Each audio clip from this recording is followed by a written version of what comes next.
Tell me what you want. Tell me what you want. Tell me what you're feeling inside. Just gonna take you out of my mind.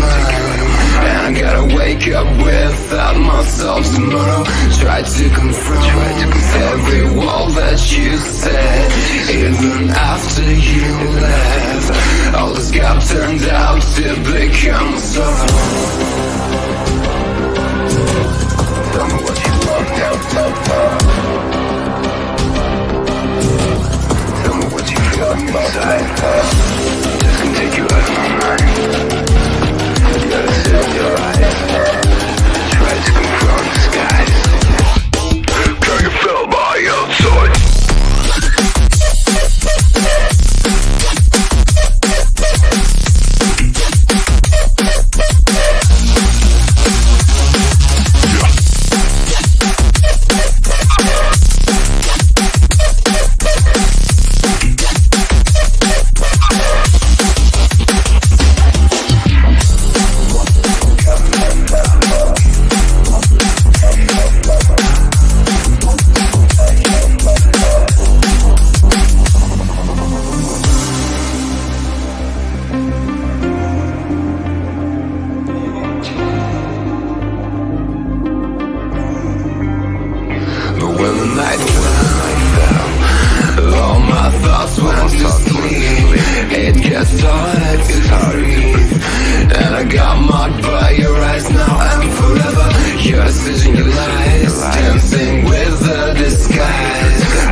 What is up, everybody? Oh, let me fix this. Okay, that's probably better. Oh, it's so good to see you guys. I know it's been a minute, about a week since I went live, but I have climbed myself out of these rabbit holes. Let me tell you a little story. What's up, everybody? Rabbit holes, rat holes, bunkers. I don't even know. I don't even know what they are anymore. Rabbit pavilions underground. Like when you climb in a rabbit hole, but then it just keeps going and going and going and going and going. I don't even know what to call it. An underground cavern of all the rabbit holes. So I used to follow QAnon. It is the most interesting drama, is the best way I can describe it. It is all conspiracy theories, and it is the most outlandish shit you've ever heard in your life, which is why it's entertaining to me. But what's up, everybody? Yes, each rabbit hole has all the branches. But here's the thing. When you, like me, I am a very curious person, and I love conspiracy theories.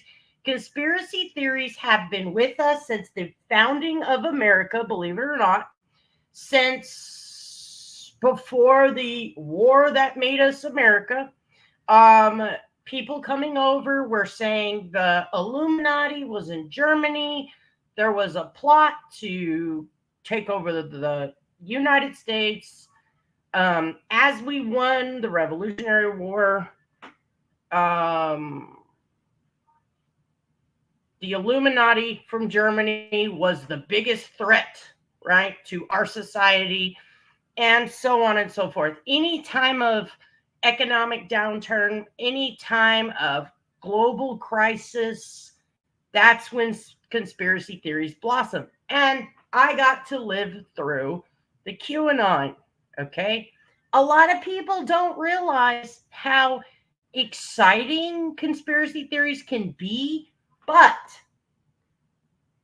it is the most imagined shit I have ever heard of in my fucking life. What is up, everybody? If you like to listen to aliens, if you like to think about time travel, if you like to think about Dracos and reptilians, it's fantastical. Except then they went to some real weird left shit. And I don't mean left politically. I mean, it's like they're driving down the street and they jerk the wheel and you've now entered the field. That's how left. They found a secret cabal, and this secret cabal, yeah, she knows all about fucking QAnon, Ronnie. So this secret cabal traffics children, and then does cannibalistic things. I was trying to say that as nice as possible. And there's a secret, yes. And there's a secret government plot. What else? I mean, it's so, and I'm going to tell you right now, we're going to do an in-depth part of this because, listen, we will do that. There's so many, I found a bunch of court cases where Mr. Craig Sawyer, who is the topic of our conversation today and for the near future, he is involved in, and his statements of facts are legendary. He can say all day long he's not QAnon, but I'm pretty sure your statements of facts that you sent to the courts, yeah, you're QAnon all the way. I am not QAnon. I found, just like many others found, if you question the source, what you do is you find a creator, okay? And this is why this is funny. You find the source creator, okay? So if you listen to one creator and they spout some crazy shit, and then you say, okay, well, where did they get that from? And then you go look, because they're never going to tell you. They don't know. They heard it. They're parroting it. They've never seen documents. When they show documents, they're so ridiculously flawed, like 17 different fonts on one government paper, and scribbles and handwritten stuff. Yeah, I don't think so. I don't fucking think so. Do you remember? Or he would be like, that font is wrong. No, it's not. It's the same font. So he came from QAnon people, and he can lie all he wants to. Yes, you fucking did. And so, like I said, we're going to do a deep dive on the QAnon part of it, because I found these court cases that Craig Sawyer is involved in. He was getting sued, and then he counterclaimed, and the lawsuit, he should have just let it go. He's been awarded quite a hefty few judgments because, yeah. But the funniest part of this is, in the mix of this, and this is what brought this to national attention, what I'm about to play for you. There's an assistant chief of police in Millersville, Tennessee. His name is Sean Taylor. He is definitely QAnon all the way. Yes.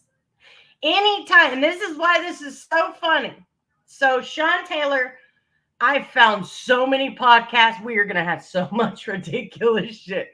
I have found lives for probably the next 6 months that we can cover because this shit is ridiculous. It's so bad.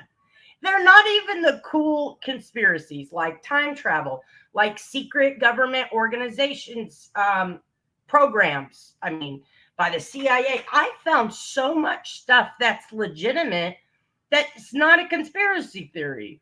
And nobody talks about it because you can find the source, but they just say some crazy, outlandish shit. So here's why this is funny. Yes, we will cover the aliens and the lizard people. I might even pull up some shape-shifting videos for you guys. I mean, this shit is out there and it's entertaining. But these people right now at the center of this, Assistant Chief of Police for Millersville, and Sean Taylor, and Craig Sawyer, who is the founder of Veterans for Child Rescue. His mission statement is, yes, same. His mission statement is that he rescues children. That sounds very familiar, doesn't it? There's even at all costs in there, situational awareness. I laughed so hard reading his webpage. So, the lawsuits I found for Craig Sawyer, where he was getting called horrible names, okay? The source of those accusations came from someone named Jessie Chebatar, okay? She claims to have been born into a high-ranking Mason satanic family where she was made to engage in the ceremonies, okay? And engaging in those ceremonies, which was like R-ing and eating babies, kids, stuff like that.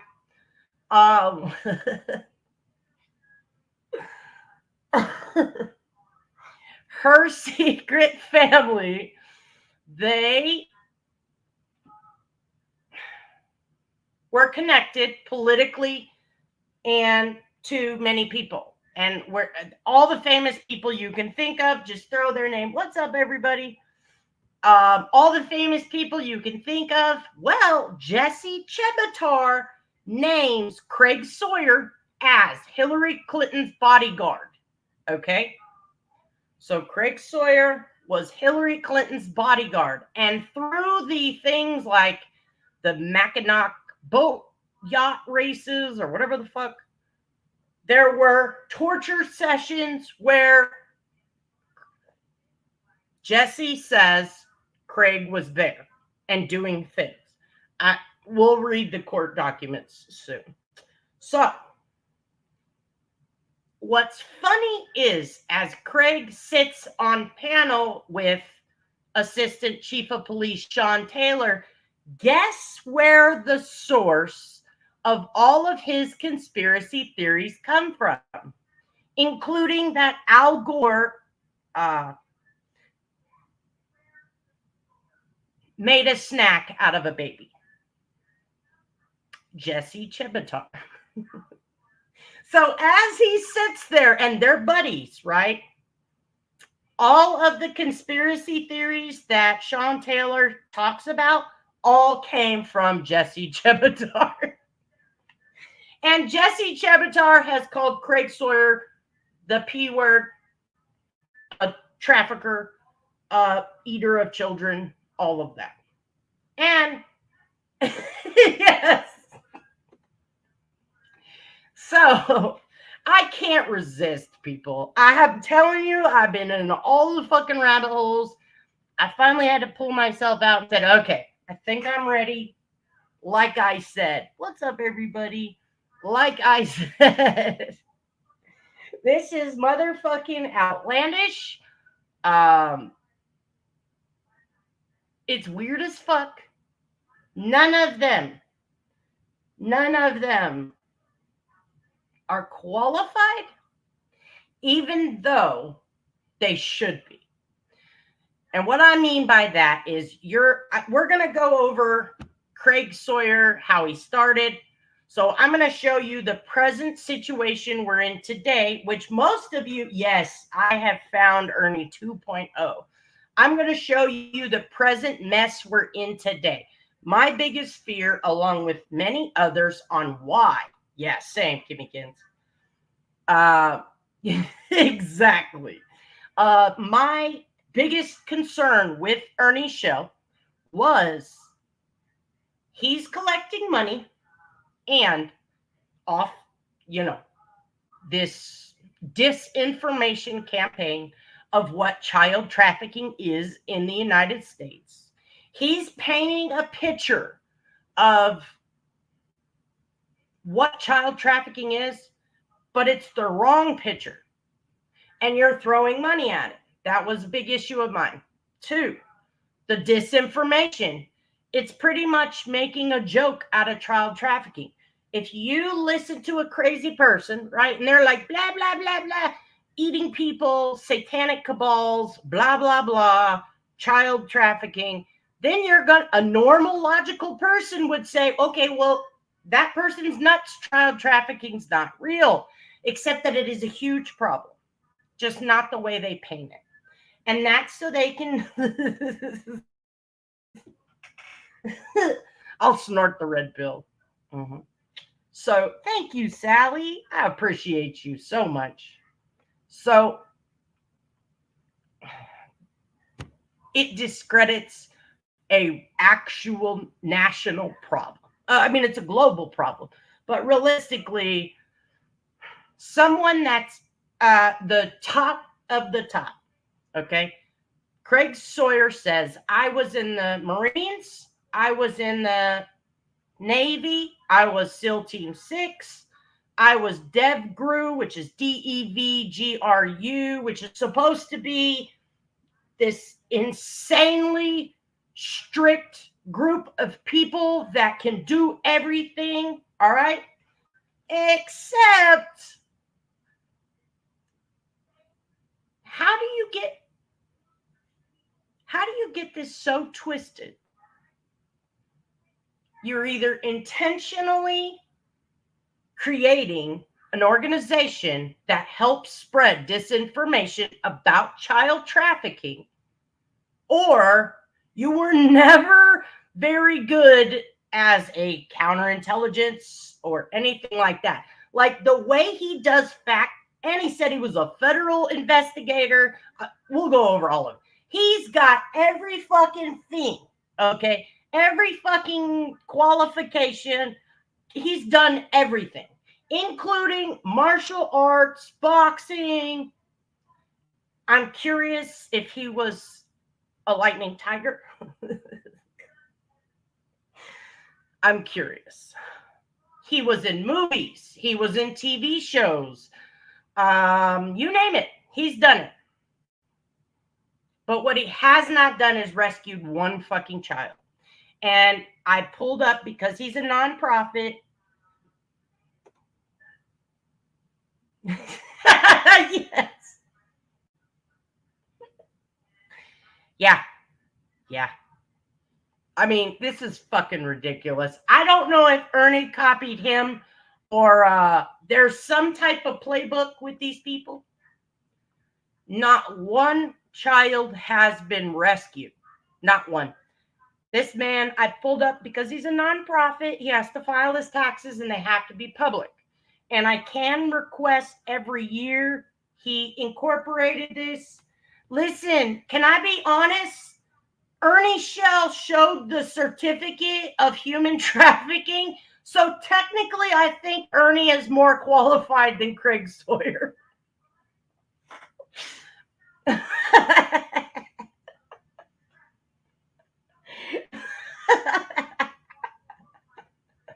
I didn't see Craig Sawyer post the human trafficking prevention course. I did not see that. It's not on his webpage anywhere. So Ernie Shell might be more qualified than this guy.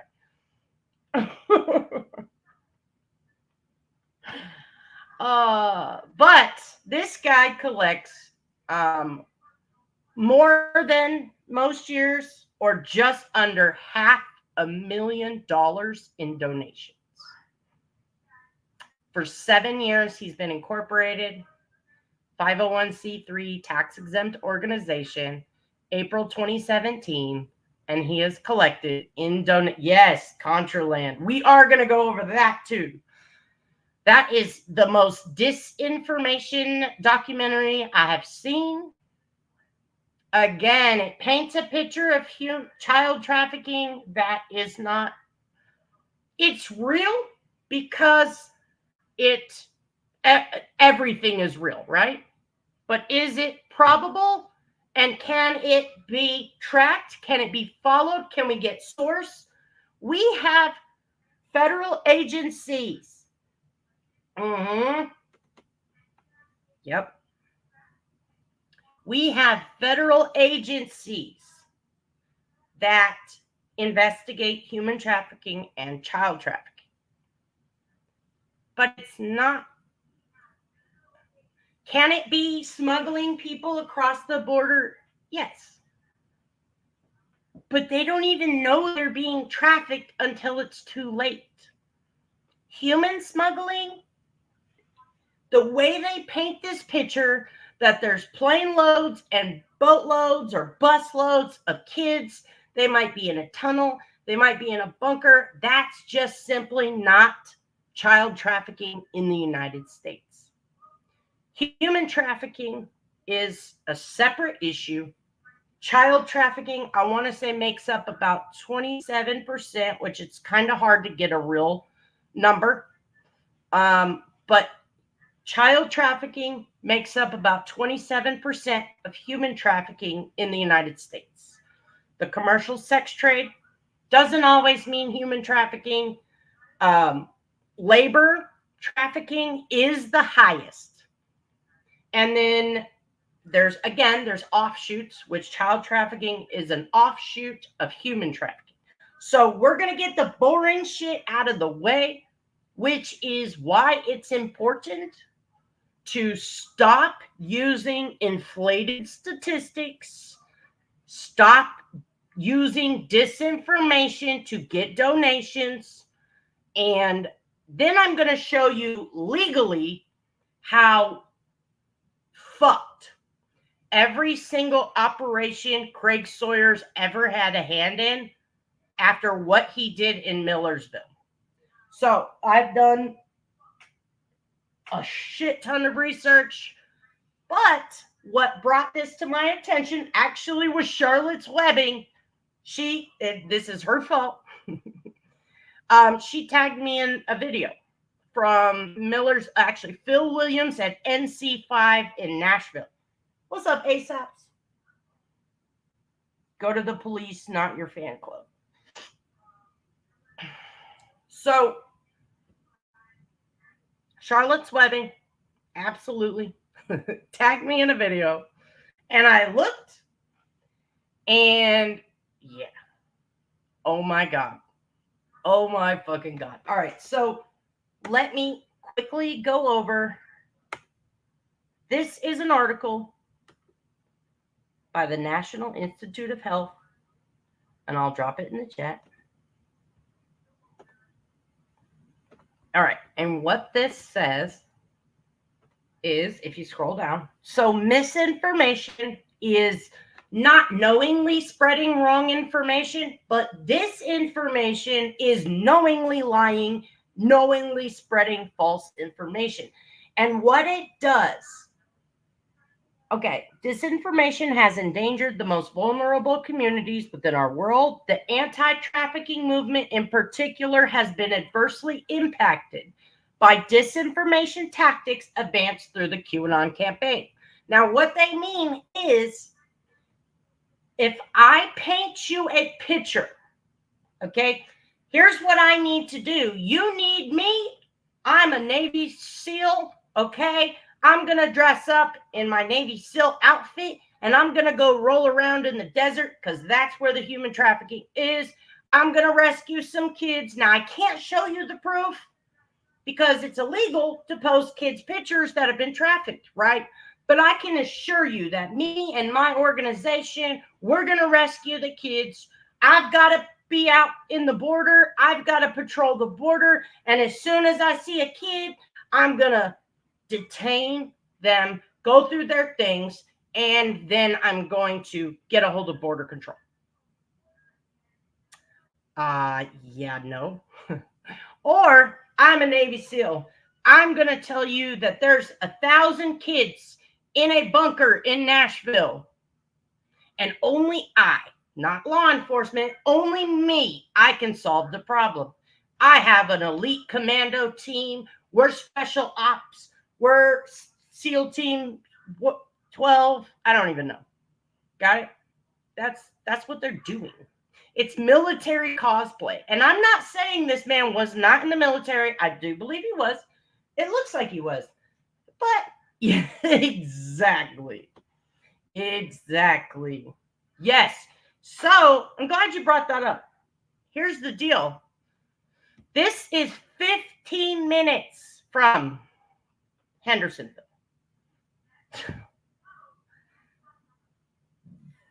I think I can give a plausible. Do you remember when everybody? What's up, Josh?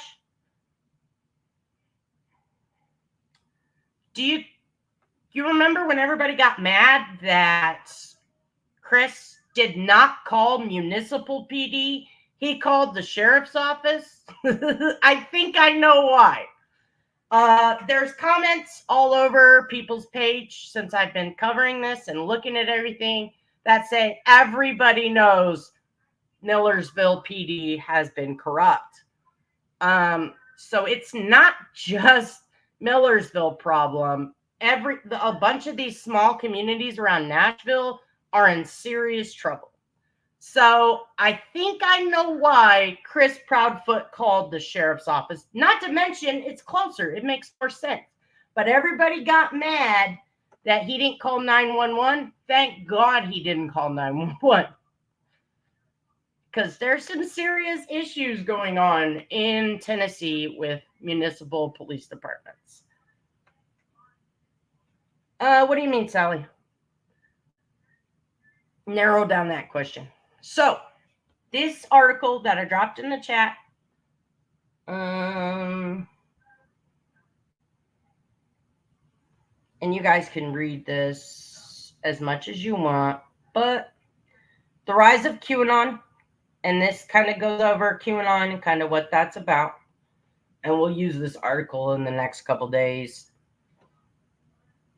Here's the themes of disinformation. So QAnon's large-scale beliefs are rooted in extremism, identifying one absolute enemy, typically individuals with elite power, driving domestic minor sex trafficking. As is the case for more extremist theories, radicalization discourages the navigation of differing perspectives required in a pluralistic society and the dehumanizing effects of conspiracy, which are important for supporting radicalization. In the case of QAnon's campaign, within the context of the anti-trafficking movement, their sensationalized theories around domestic minor sex trafficking propagate a simplified representation of exploitation that distracts energy and resources from the multi-systemic causes that ultimately give rise to human trafficking. So this article is freaking amazing. It has everything you're looking for, and literally the entire reason that I stayed on Ernie's show. He made a fucking mockery of the trafficking of children with his stupid ass Oh, no. No, I do not. And if there was, how would Craig know about it, but not state agencies? And Craig, if you ask him that question, he'll say, because they're corrupt. Okay. Yes. Yeah. So we got a lot of problems, systemic problems. What's up, Mr. A, Spider Woman? Yep. It does. Do you know why? And one of the biggest problems in the United States is a one-parent household, poverty, kids that are in DC or CPS custody. Those are the people most at risk for being trafficked. And mainly because what they grow up in, they don't know any different. All they know, they have that no foundation. If you know anything about Maslow's hierarchy of needs, that stable foundation is the building block of a great person, an emotionally intelligent person, and someone who, that, in my opinion, that unstable foundation leads them to substance abuse issues, finding the wrong people, especially online. A lot of perverts have access to all the kids online. And online, they could say, they can give that child attention they've never had, which is part of the grooming process. And then, yeah, just do this for me. If you love me, you'll do this. And because that child never had a stable environment or that constant attention from their parents, potentially, this is just one example, but a more important example than trying to say there's bunkers full of kids in the desert and we got to get night vision goggles and play cosplay to go find them. But those kids who are taken away or in foster care, there's really strict, not secure locations that they're living in. Missouri, for example, had a huge story. There are a shit ton of kids missing from CPS in Missouri alone. So, and because of, in my opinion, because of that correlation, child trafficking in Missouri is way higher. And I want to say top 5. So without that stable foundation, those kids are way more susceptible to be trafficked. And in my opinion, if you're going to start somewhere, start with those kids. I found another lady who kind of defected from, what's up, everybody? Yeah, exactly. In a way that there's corruption in everything. You can have one bad apple.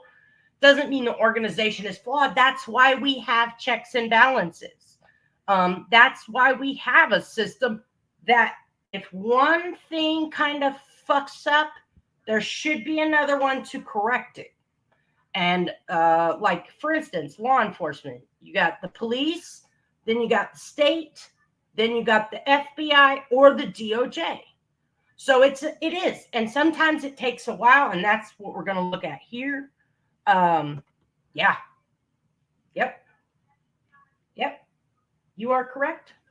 Multiple. And these are not undocumented migrants. And that's another issue that movies like Contraland or theories like Craig Push or Assistant Chief Sean Taylor or Ernie Shell, they push these notions that it's undocumented kids. Okay, so then you don't know how to talk to your own kids.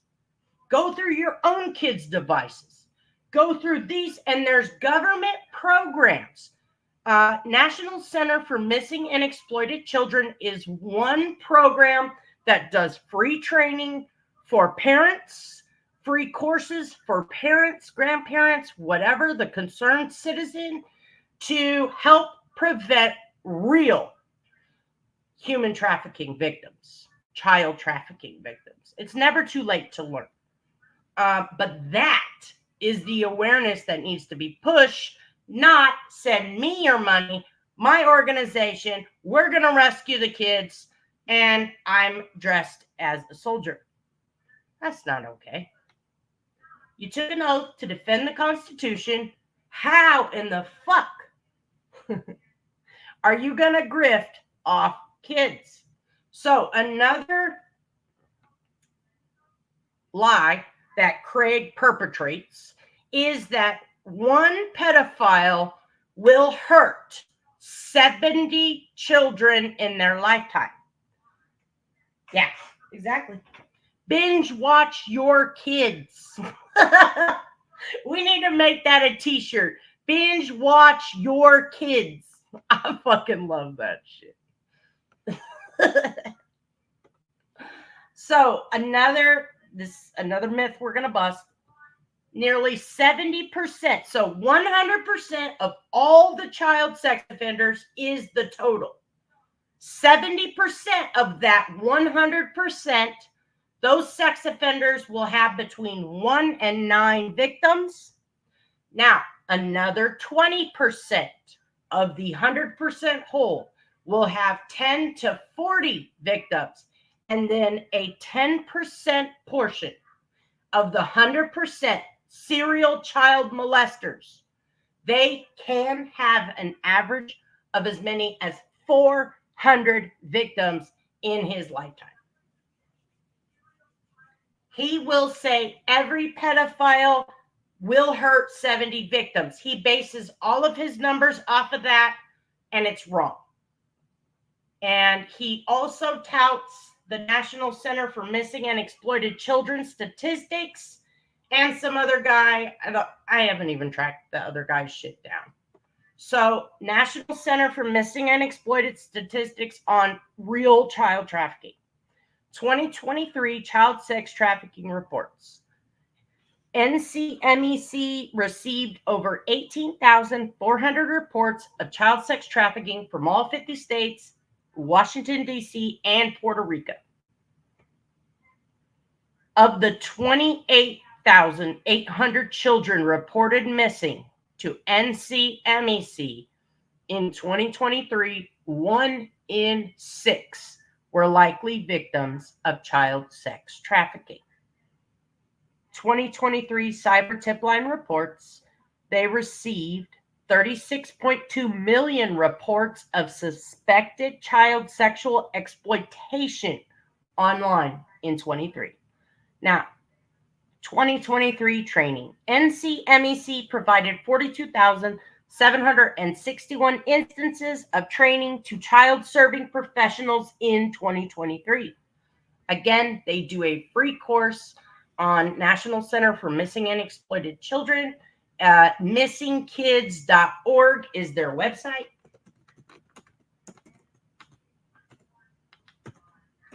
So, that is their website. Yep. And like I said, I figured out a way, and I'll show this way over and over again as we're looking at Craig Sawyer, because he aligns himself with actual, I'm just going to flat out say it, in my opinion, his organization is a fraudulent organization, much like many others. He's got a beautiful website. He's made a documentary. You name it. I do believe it to be a fraudulent website, mainly by his own mission statement. And we'll go over that here shortly. So, why all of this matters is because Craig Sawyer and his team, along with multiple other people, formed in Millersville, Tennessee to do they were Team Mongoose. And then Team Mongoose did some pretty terrible things. Now, I'm going to play, I've got a playlist. I'm going to play some videos where I will give commentary. Some of these I recorded. Hopefully it won't shut down the live. If it does, it does. I will come back. And then we're going to start. I don't know how far we'll make it today, but there's been a horrible string of things that have happened due to Veterans for Child Rescue coming to Millersville, Tennessee. And then we will also separately do the deep dive on Assistant Chief Taylor and the Chief of Police. I think his name is Brian. I don't have it written down. And then we will do deep dives on Craig Sawyer's court cases. And this man cannot just take adversity. He cannot take someone with a different opinion. And so he takes it as a personal attack. It's pathetic, but it's Ernie's show. When he also feels wronged, he will also bring up your trauma and use it against you and make you look crazy, right? We've all seen this before, but luckily we are pros. So if you slander us, We've already been through this before. We are a well-oiled machine over here. I don't know. I want to know. Yeah, absolutely. I want to know when his court date is for Madison. But yes, it is very fitting for today. It is very fitting. Yeah, nobody's seen nothing. Nobody. Everybody's been in cricket land. Okay, so let me play this video. And of course, I will stop and give commentary. What happens when you give a gun and a badge to people who believe in and share bizarre conspiracy theories? Well, tonight, secret recordings from inside an operation run by the troubled Millersville Police Department Yes. provide a sobering answer to that question. Those secret recordings were obtained by News Channel 5 investigators from inside what was supposed to be a sting operation to nab child sexual predators. But as you are about to hear, in their zeal to make some big cases, Millersville conspiracy-minded cops appeared to have crossed the line of what is legal. This is another exclusive dug up by our chief investigative reporter, Phil Williams. And what you've uncovered, we've heard some of it. It's disturbing. Yeah, you know. Yo, let me just say, Phil Williams is an actual investigative reporter. This dude absolutely has provided facts. He has done a deep dive of all deep dives and been doing deep dives in the state of Tennessee. He does this segment called the Thin Blurred Line, and it covers police corruption, which is where he stumbled onto this shit. So this is Millersville. I found Millersville, Tennessee for about the last 3 years. I have a whole fucking list. Now, this was prior a whole different staff. So within the last 6 months, I believe most of those officers and city officials were fired or resigned. And then this whole new crew came in. So yeah, we got a lot of shit to cover. Sick individuals prowling online spaces in search of children is a real concern for law enforcement, and agencies like the TBI have had real success in busting those predators. But this Millersville operation appears to have been flawed from the very beginning. I'm not authorized to just do this. In the 15 years that Nick Leonardo has helped News Channel 5 sort through sometimes complex legal issues, oh man, that's so cool. Yeah. I used to have one. none compares to these secret recordings that we. Now, these secret recordings are very important to the huge. Listen, I'm all about people working with law enforcement to do these undercover stings. People dedicate their own time. They meet with the district attorney in their local areas. They get the criteria for prosecution. If the state allows it, the general concerned citizen can pose as minors online, record the perverts, and hand it over to the district attorney and the police.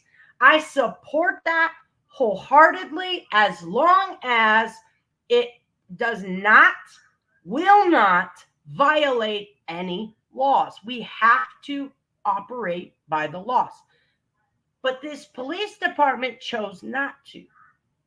Do you all remember when Ernie would say the TCA code, the reason Predator Hunter Nation failed?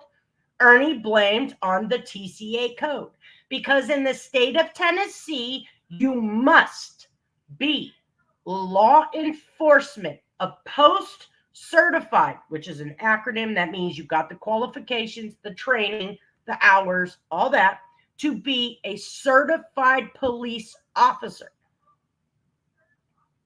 Now, the district attorney told Assistant Chief Sean Taylor, you, law enforcement, have to be the ones online posing as minors. But you'll hear through these secret recordings, That's not at all what happened. And worse than that, they got a conviction. And guess what's now going to be looked at and overturned? That conviction. And I really think they inflated. They have 70 warrants. But we'll go over that in depth later. Be obtained from someone inside what was supposed to be a sting to catch child sex predators. That sting, touted in this cheesy video posted online, was run back in May by Millersville's conspiracy-minded Assistant Police Chief Sean Taylor and a colorful cast of characters he assembled for the operation. Nick Leonardo's reaction? That this is the most disturbing video that I've ever been asked to comment on since I've been doing the legal analyst job here at the station. Some of your theories are so bizarre. Are you worried about them affecting your credibility? I have no worries about that. As News Channel 5 Investigates first revealed, Sean Taylor had voiced support for all sorts of bizarre conspiracy theories, many of them involving child sex trafficking and some of the country's most powerful political figures. So be real careful, especially when it comes to our state agencies. In a phone call in the run-up to the Millersville sting, Taylor once again reveals his conspiracy-fueled paranoia, insisting that the Tennessee Bureau of Investigation and other state law enforcement agencies are involved in the child sex trafficking. So we just got to be real careful with them because we have people that we've already identified that are involved in the money laundering side. Truth be told, it's a lie. It's unhinged. It's unhinged. It is very, very, very dangerous. So he's knowingly, excuse me, and that's the assistant chief of police, knowingly telling this team of people, what's up, Katie? What's up, everybody? This is the assistant chief of police telling Team Mongoose, all right? Don't trust the TBI. They're corrupt. They're trafficking children. Again, building this portrait in your mind's eye that kids are being flown in by the plane full, all right? A plane full of kids. This is a disinformation campaign. This waters down real child trafficking. Child trafficking is everywhere. Number one is social media. In fact, this team photo for Operation Clean Sweep, as Taylor dubbed it, consisted of just 5 police officers from Millersville, none with actual experience running child sex stings. 2 of the men were introduced to the group as prayer warriors. The woman in the middle, a 3-time Republican candidate for Congress from North Carolina, who faced accusations of domestic violence and child abuse that she denied. There were also 2 MAGA podcasters and this man, former Navy SEAL Craig Sawman Sawyer. And one of those locations is near Nashville, Tennessee, that they're flying the children into. Sawyer now routinely makes unfounded claims, raising money for his own nonprofit called VeteransForChildRescue, although there's no evidence that his group has ever rescued any actual children. Nope.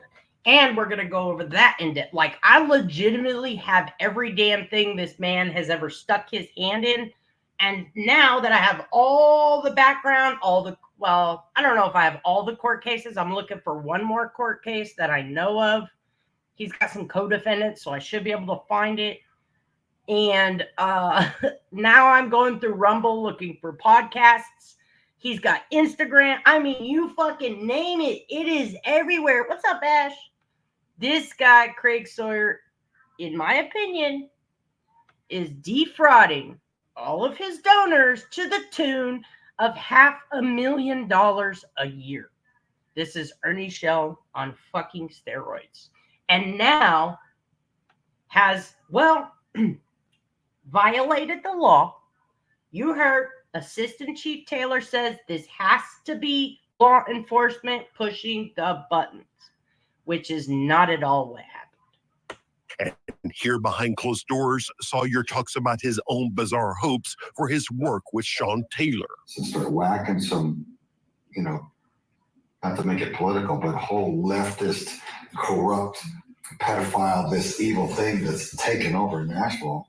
And then just when you thought it couldn't get any more shocking, you keep listening, and it just gets worse as it goes. We're going to have search warrants that are already, they'll have to meet certain parameters for us to execute the search warrant, but they're going to be pre-signed search warrants. And so a search warrant cannot be pre-signed. Now, remember, Craig Sawyer was a federal investigator. So he is very well in tune with how an investigation works. I'm sure how to go get a fucking search warrant. And you'll notice they use terms like good faith constantly. And I've noticed when people are law enforcement, they have certain words that they say. I think it's because they're trained to, you know, do courtroom shit, like testifying shit. And in the statutes and in the law, there's language. And that language is an officer. So to get a search warrant, acting in good faith, that's legitimately the words they use in the statutes or the how to get a search warrant.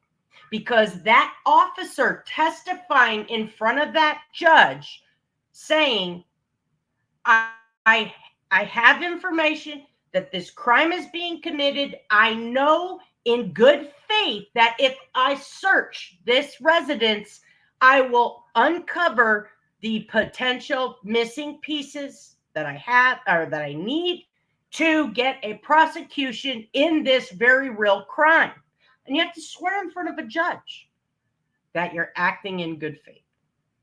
So that's where you get probable cause. And they're legitimately telling, yeah, pre-signed. What's up, Daniel? You have to see what's going on, and you have to put that into a warrant, and you have to swear to that individually in front of a judge, and that becomes the probable cause. Is a pre-signed search warrant going to stand up in court? A pre-signed search warrant would be a criminal offense in and of itself.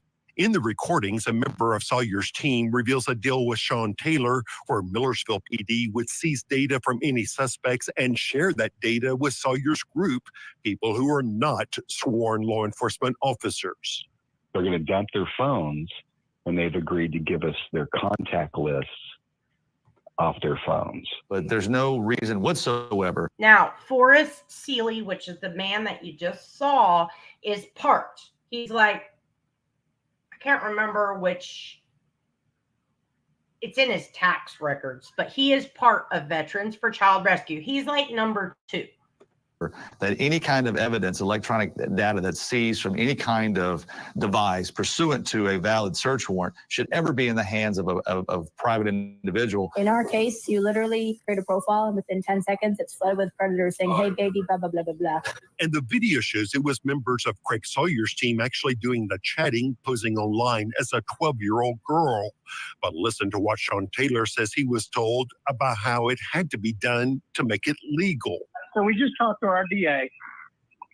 And so with the Tennessee state law, it says that the officer has to do the actual typing.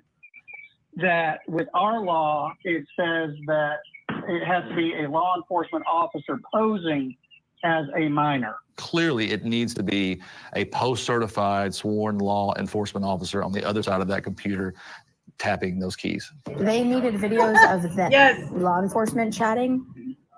I'm not getting your faces. Yeah, I'm cool with it, but they wanted to show law enforcement, not us touching the phones. And the fact that they end up with people who are not law enforcement officers. I want to back this up just a tad. This is such an important part. Listen to what the lady says again.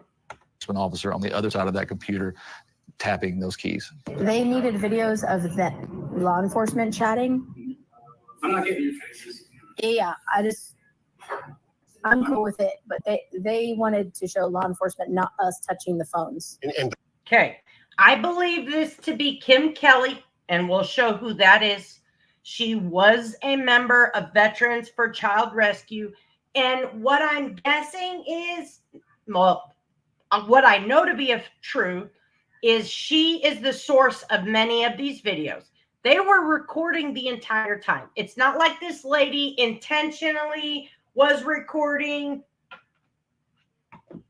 Yes, Yes, only in the state of Tennessee. This is I don't have the code, but it is, I think, the only state, but I could be wrong. But I know, because that is why Ernie blamed his failure of Predator Hunter Nation, that TCA code says to pose as a minor online, you have to be a post-certified police officer.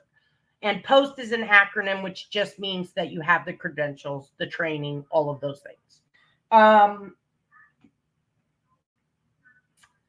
This woman, Kim Kelly, was there. She allegedly ran the social media. It really depends on who you ask, for Veterans for Child Rescue. And we'll see that fall out here shortly.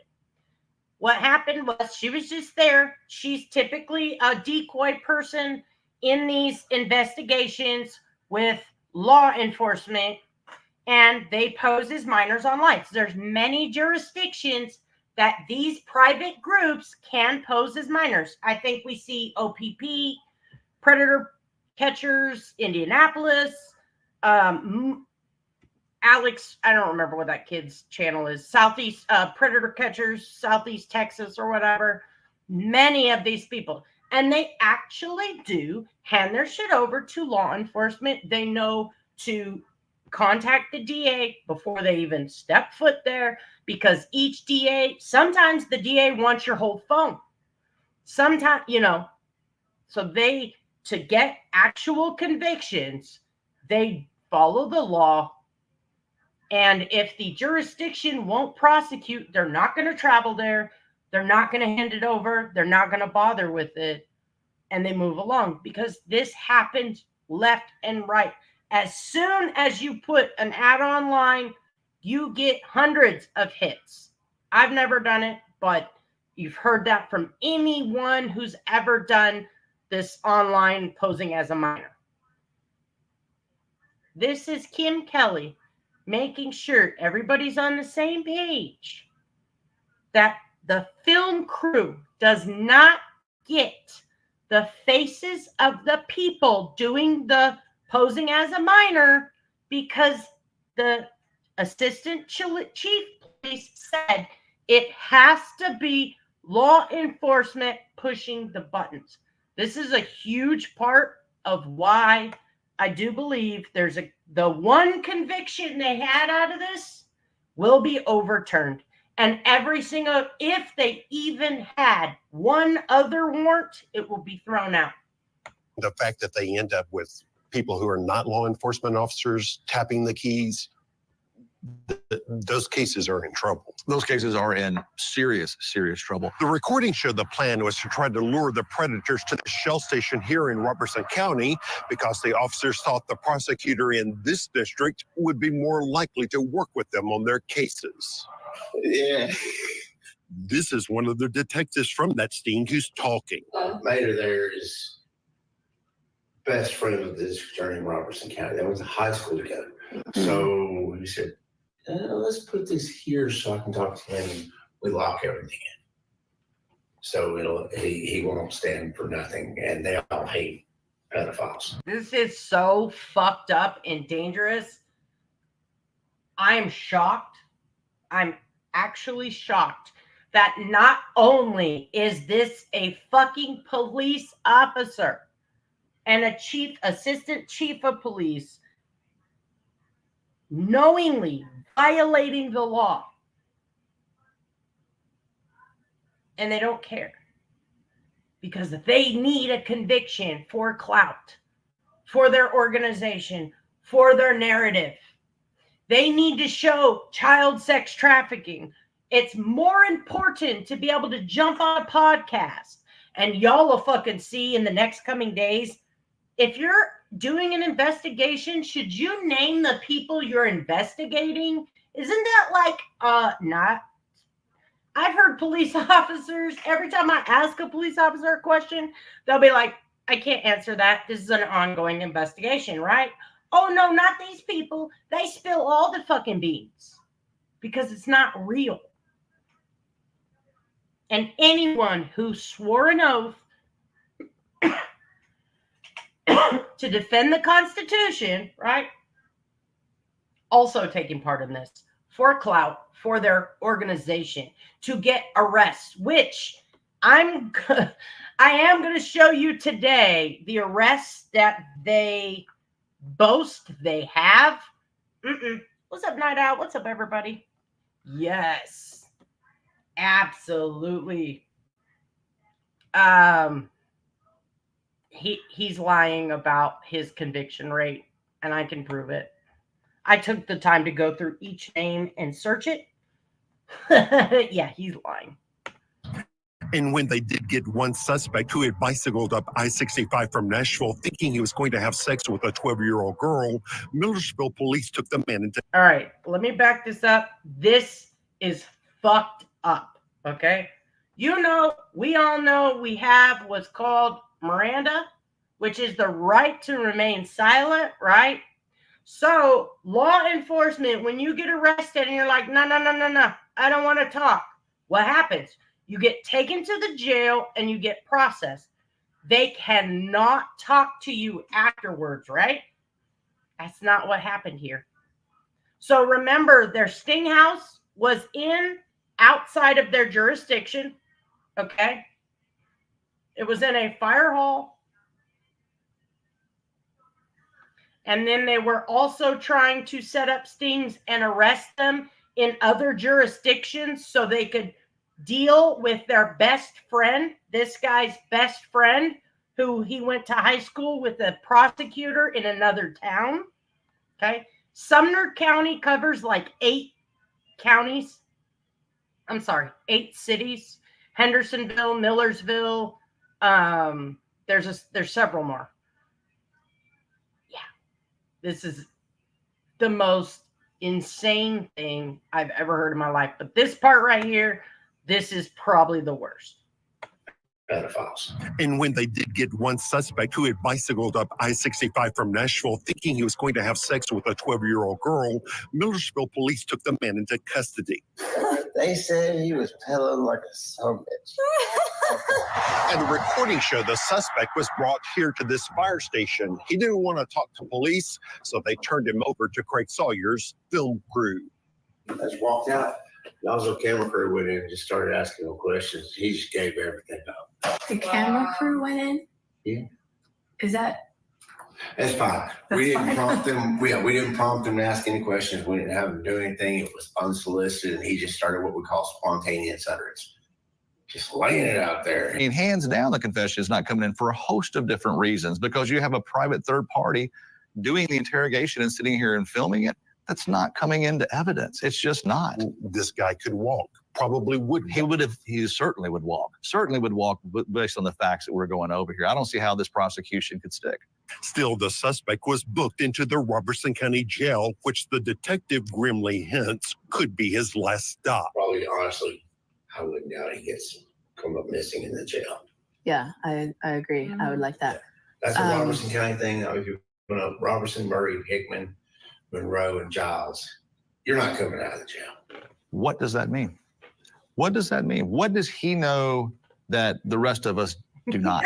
Yep. Essentially, it sounds like he's saying we're taking him to a jurisdiction where we don't think he'll come out alive. Well, yeah, that could be the inference that's drawn. That's very scary. And I think that's cause for an investigation by the TBI to determine what is meant by that. Yep. Nick Leonardo says he believes Millersville PD is now a rogue agency where conspiracy theorists have decided the laws do not apply to themselves. From what you've heard in these recordings, is this a police department that's out of control? It sounds to me like it's a police department that had never had control. Facts. This is jeopardizing the safety of the citizens of the city of Millersville, and something needs to be done. Craig Sawyer has gone on InfoWars and other far-right podcasts attacking me for my investigation of Sean Taylor and claiming that this predator sting generated enough evidence to charge another 70 people. There's no way to tell if that's really true. After all, he has said a lot of things that are just flat out false. And unfortunately, Millersville police did not respond to my request for comment. You know, Nick. Okay. So this gets worse, as if you think, oh gosh, that can't be worse. Yeah, it's worse. Let me like I said, we'll go through all of these videos at some point, but I want to show you, first of all, I have all of their back and forth fight that we will play, but let's cover Craig Sawyer's take on Operation Clean Sweep, Team Mongoose. Friends, we just finished up an operation in the Nashville area with a local law enforcement agency. And even with a humble effort, we yielded over 70 warrants against child predators that are being processed for service. So all of these arrests will be made. Can you imagine? We're just a small 501c3 now. And here's the plug. Listen, this is like all of the rabbit holes of all the rabbit holes of all the rabbit holes. It's definitely the worst case scenario. These people, this is fucking military cosplay. I'm disappointed that this man claims military, because anyone that I've ever met in the military, very humble. They are public servants. In a way, they gave their life for this country. And I'm not taking any of that away, nor am I minimizing any of his service, but he did this to himself. And in my opinion, he is dishonoring all of the veterans in the United States. Nonprofit org with humble support.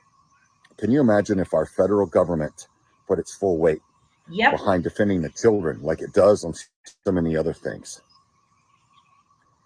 The results of this are profound. We're not surprised because we see it all the time, but we had one of our staff members, one of our teammates, show the law enforcement, and we're talking about military veterans who are law enforcement now. Law enforcement were brought to tears at what they witnessed of the chat, what was on this phone of these benign profiles of little innocent children without provocation, the vulgarity and the vile nature, the pictures of the male genitalia and the abuse and the disgusting sexual overt content of those conversations of what the predators wanted to do to these precious little girls and boys. It would turn your stomach and it would bring you to your knees in tears. And because we're seeing that's what the... And now listen, I agree with this man's words right here. I unfortunately have watched multiple of the predator catchers, and I don't know how they do it. I don't know how they do it. Especially you're posing as a child and hearing someone say those things to you and you putting yourself in place of that child. When a child is raped, because minors cannot give consent, when a child is raped by an older person, man or woman, it doesn't fucking matter, that alters their sexual experiences for the rest of their fucking lives, okay? When you are raped by an adult, it fucks up every sexual encounter that you have. It alters the course of your life forever. So I agree. I've heard, I know Oklahoma does, I think it's his wife that does it. I don't know how she fucking does it. I really don't. I would probably be an alcoholic. But what she's doing is benefiting all of the children in the communities and families in the communities who are left to pick up the fucking pieces. Okay? But this man putting himself above the law, here we are. This man putting himself and his team above the fucking law, knowingly violating the law. And where's the proof? Let me show you. Because I do come with receipts. Here we go.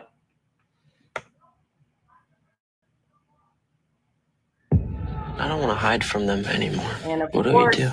if I get taken down, I will come back. So just hang tight.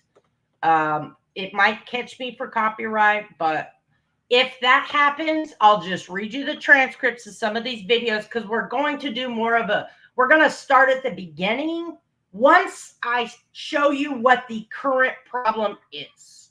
And then we're going to take a trip all the way back to the beginning. And so I've got a lot of shit to show you guys. And this might last. We're going to do this as long as it takes. This will be my content for a while because this is fucking insane. Like I said, this man put himself above the law and it's not okay. And now when I show you what he also does separate from this, it's not pretty. He actually, I'll show you after this.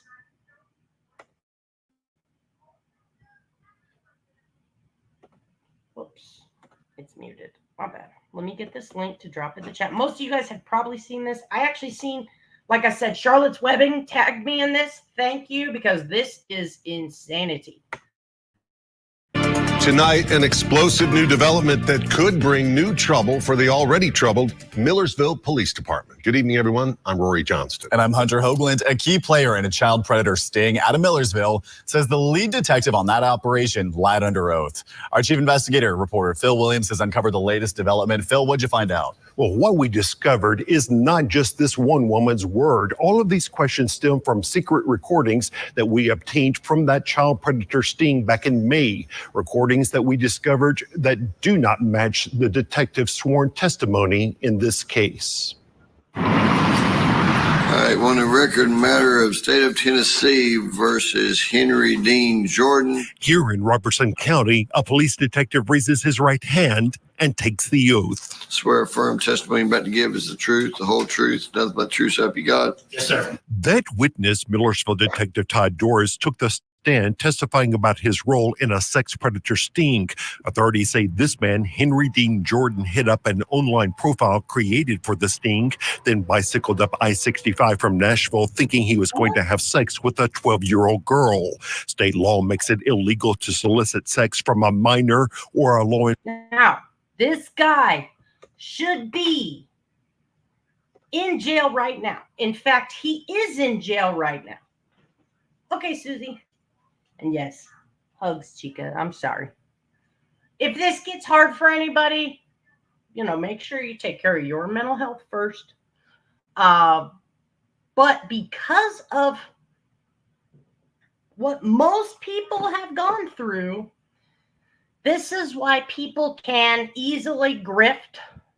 This is why people can throw huge, broad statements as child trafficking is all this extra shit, because that tugs at so many people all at once. It's like they're throwing a giant net, and whatever they bring, it's theirs, right? And that's the tactics they use, because 1 in 3 women, 1 in 6 men are affected by either rape or molestation in the United States. It's the most effective way to grift. And it's such a serious epidemic of a problem that affects every person, every race, all income levels, even 2-family homes, even though the significance of child trafficking victims come from 1 family home. It doesn't mean it can't happen in a 2-family home. The cycle of abuse, substance abuse, anything like that increases the risk factors for your child or anyone's child. What's up, Morris?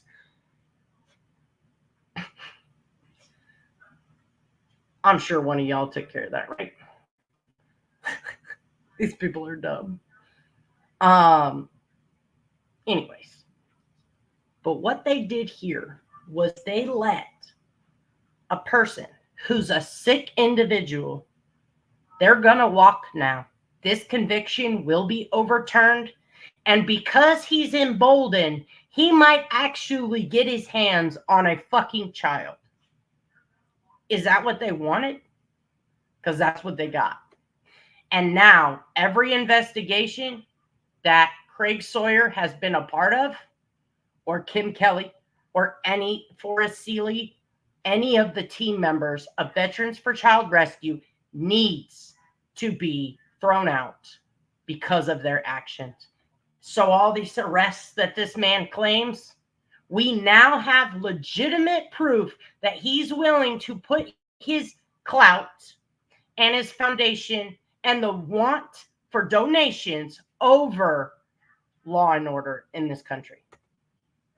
So, enforcement officer posing online as a minor. When you say you created it, who was doing the typing or the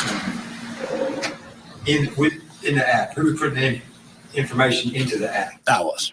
On the stand, Detective Doris testified that members of a nonprofit group, Veterans for Child Rescue, helped advise them during the sting, but he swore under oath that he and this man, Detective Mike Candler, did all the work. You and the other detective actually did all the typing and all the data entry? Yes, sir. How did you We played the detective's testimony for Kim Kelly. At any point in time, did the nonprofit group send any message? No, sir. Your face speaks volumes. Well, what's your reaction? It does not represent the truth of what really happened during that operation. All right, so this is Kim Kelly. Like I said, you could tell kind of by the way the recording was, the secret recordings, that this was the woman. I've got some of her Facebooks recorded. She was, well, like I said, depending on who you believe, she was helping Veterans for Child Rescue. I haven't been able to verify this, but it's being said that she herself is a victim in one way, shape, or form. But I've not been able to corroborate that with her own words just yet. But I am looking into her now, too, because she left Veterans for Child Rescue. It's not clear how long she was with them. My best preliminary guess is 3 to 4 years, but don't quote me because I need to track this all down. I think I'm just going to reach out to her, but I also have questions for her because she's now claiming to want to start a nonprofit. And on the way I read what she described, it doesn't sound like it's on the up and up, but it's too early to say one way or another. I think she has good intentions, potentially. And her coming forward and saying, wait a minute, this was me. But I also have to say, ma'am, you were told by the assistant chief, all right, that you could not pose as a minor, that it had to be law enforcement, and you directed the film crew, okay, to say, don't get my face. Assistant chief said. We heard her with our own ears. Yeah, Tim Ballard is also. Tim Ballard is, I don't want to say too much because I haven't done a deep dive on him, but yeah. If these, here's a foolproof way to know if an organization is credible or not. If they claim to rescue children, throw it out. Okay. Now, I will show you when we do the Contraland, he entangles himself in what appear to be legitimate organizations, which I will say the two on face value, I feel are legit as fuck. One, I think, is called SSI. Don't quote me because I don't have it in front of me. I've researched so much shit in the last 10 days. It's insane. 6 days. My bad. 6 days. Because I found out about this on the 6th. And I have been in it all day since then. SSI, I believe they're called. What they do is they offer a tangible thing, okay? A physical service. They remove branding tattoos or assist trafficking victims of all, child trafficking, human trafficking. If like the gang members tattooed them or if they were branded or anything like that, they do about $500 a year and it's much safer than laser removal. There's also another organization, and I don't remember their names, but they offer a physical service. They give victims defense courses, okay?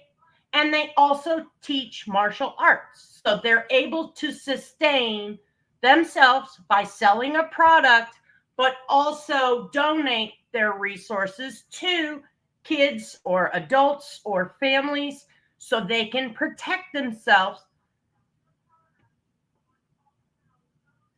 Those are two organizations that you can quickly determine if they're legit or not. Operation Underground Railroad. It looks great. Beautiful website. Foundation. I'm on the news. I have to be real. Well, so is Craig Sawyer. But this lady knowingly violated the fucking law. So I have a lot of questions for her. Not very many are good. But the fact that she did come forward now, after that man has already been convicted, I guess it's better late than never. But she still knowingly violated the law and directed the film crew to not get the decoy, the people doing the decoying's faces, because it had to be law enforcement. And that was her on the recording. How do you know? I was there. You were the one actually chatting with the suspect. Yes. Yeah, I encountered this man on an app called Moco Space. Kim Kelly worked with that nonprofit group posting this video after the sting was done. Kim had also secretly recorded parts of that operation after some associates warned that some of what she was being asked to do might not be legal. And Millersville's conspiracy-minded Assistant Police Chief Sean Taylor initially confirmed her concerns. So we just talked to our DA. And so with the Tennessee state law, it says that the officer has to do the actual typing. That with our law, it says that it has to be a law enforcement officer posing as a minor. But when she got to Millersville, Can we chat at the house or should we not wait until? Cannot chat without one of the officers present. Okay. Sean Taylor's plans had changed. We were told that as long as we had one of the two detectives in the room with us as chatters, meaning people who aren't law enforcement texting pervs, as long as we had one of these two detectives with us in the room, that was allowed. Did he explain why he had changed his tune? They just said that that was the way that it was authorized. Remember, state law says it has to be law enforcement posing as the minors, which is exactly what Detective Doris told the judge they did. They just advise, hey, certain things to say and so forth. Yes, sir. And you either took their advice or didn't take their advice. Yes, sir. This was us, not law enforcement, individuals who care, setting up profiles on these apps, not dating apps, not dark web apps, but apps on the internet, setting. I think that our next deep dive probably be Tim Ballard, but I was hoping that he's got some members of state government tied up in his cases, so I was hoping to have a resolve before we looked into him. But yeah, I thought he was legit until I realized, wait a minute, that's not the source of, the more I started to deep dive, the more I started to question, and the more I started to challenge their stats that they use. Again, when you create an invisible boogeyman and 52% of the United States being women, it's easy to grip. And that is disgusting. Any organization claiming to rescue children, it's illegal. You can't detain people. This is military cosplay. You cannot detain people at the border. You can't do any of that shit. So how are you gonna get the tap, okay, that there's a plane load of kids being trafficked through Nashville? Unless you are like part of the people doing moving. But that's human smuggling. Most human trafficking is for labor. I don't remember the exact numbers. I screenshotted it, but then I lost it. Most human trafficking is for labor, not this. And especially not tunnels full of kids, you know, all that. That is disinformation, and that is a smack in the face to every child being trafficked in the United States. Can it happen? I'm sure. But it's not if you want to combat human trafficking and then a subsection, which is child trafficking, then you need real information.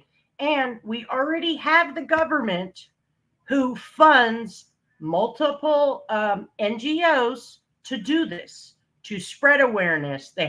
They've been having campaigns go on since 2002 to combat it. Now, it's getting significantly worse, especially as our economic downturn, the recession, things like that happen. Exactly, Sandy says. Yeah, I didn't watch Sound of Freedom, nor because I've done so much research into these people. And again, fighting with Ernie Shell, it gave me, well, it led me on this quest.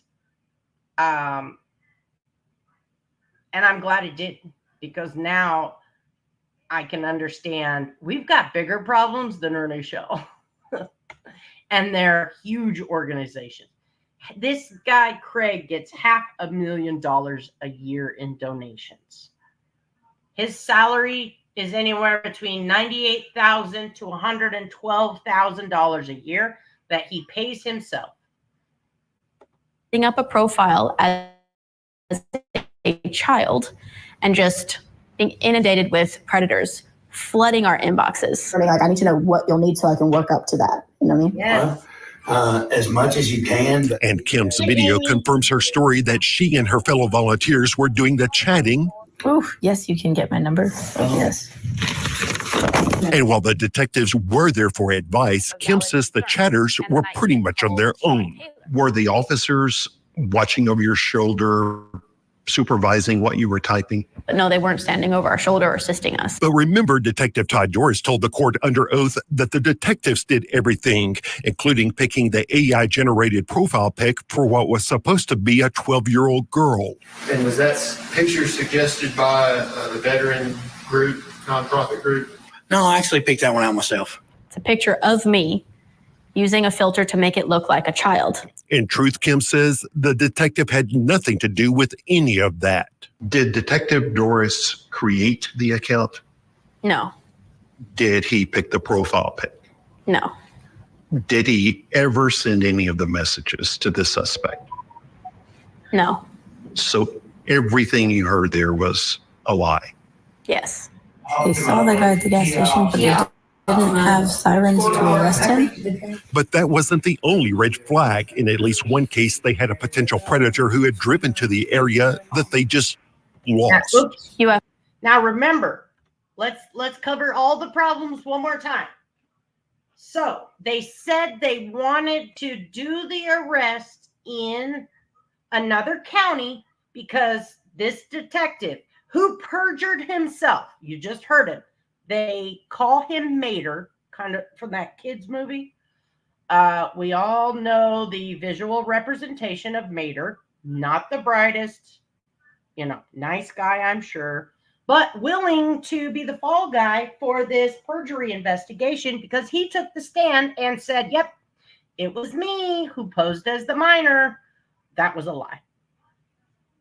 Not only did they want to arrest him at the Shell station in another county, when they arrested him, the man said, I do not want to speak to you. Instead of taking them to jail, they took them to a fire hall, okay? And in that fire hall, they dumped him with the film crew. Now, the film crew got him to confess. I have not seen the video, but this is a statement of fact. He confessed to the film crew. This is admitted by Mr. Mater. Nope, it's okay. It was a spontaneous utterance. His words, we did not coerce him. We did not make him. He just admitted everything. Then, after the film crew, which was Veterans for Child Rescue's film crew, after they sat down with a detained suspect who said, I do not want to talk. Then, after he confessed on video, they took him to jail. What's up, rapper? We've got huge problems. Huge problems. Now, listen to what she says about the police cars. They had a potential predator who had driven to the area that they just lost. You have eyes on them. How do you lose them? I was also told that they were unable to just make the arrest because they didn't have a siren on the car. Didn't have a siren. I was like, make a sound with your mouth. Like, what does that mean? They said he was pedaling like a sumbitch. Then there was this detective. They didn't have a siren on the car because they weren't in their jurisdiction. They could not use their lights and sirens at that Shell gas station because that was outside of their jurisdiction. Admission about what happened when the one suspect was arrested and told police he did not want to talk. I just walked out. And also, camera crew went in and just started asking him questions. He just gave everything up. The camera crew went in? Yeah. Is that? It's fine. We didn't prompt him. We didn't prompt him to ask any questions. We didn't have him do anything. It was unsolicited, and he just started what we call spontaneous utterance. Just laying it out there. Henry, thank you for your candor. A recording obtained by News Channel 5 Investigate shows the man interviewing the suspect identified himself as John. Among those on the team, MAGA podcaster John Stubbins. And I said, like, is that normal? Is that allowed? But that struck you as being improper. It struck me as strange. And it might jeopardize the case. Possibly, among other things. And this case involving this one man goes to the heart of Kim's concerns with what she saw with Millersville, as well as with Veterans for Child Rescue. I believe from the interactions that I had with that predator on the internet, this man is harmful for children and he should not be preying upon children in the way that I encountered him on the app. Sadly, she doubts any of the sick individuals she encountered online in this operation, as well as the other recent ones with Veterans for Child Rescue, will ever be brought to justice. While stings like this may make headlines and help the nonprofit raise money, she says the public is not served when the people with the guns and badges themselves do not follow the law. If you have to deceive and add other layers of deception to the operation, not only is that not sustainable, that's not effective. You're supposed to be anti-corruption. You can't add more layers of corruption to try to fix a corrupt problem. And that's Kim Kelly's point. The reason she's talking, she says this is important work that needs to be done correctly. This morning, I briefly spoke with Detective Doris, telling him that we wanted to give him a chance to respond, but he politely declined to give me his side of the story or any explanation. Meanwhile, Assistant Police Chief Sean Taylor and Craig Sawyer, the man who founded Veterans for Child Rescue, have claimed that this sting got enough evidence to arrest an additional 70 predators. But Kim Kelly says that based on what she observed as one of the chatters, she doesn't think there's any way that number could be real.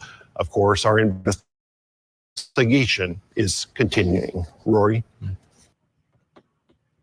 DingDingDing.com. Play We've over got huge problems, and that leads us to, like I said, we're going to skip through what's going on right now. There's a lot of back and forth. Trust and believe, I have it recorded. It's in this nice little playlist I'm scrolling through. But this is a wild fucking story. Okay, this leads us to this. With breaking news, this is News Channel 5 at 6.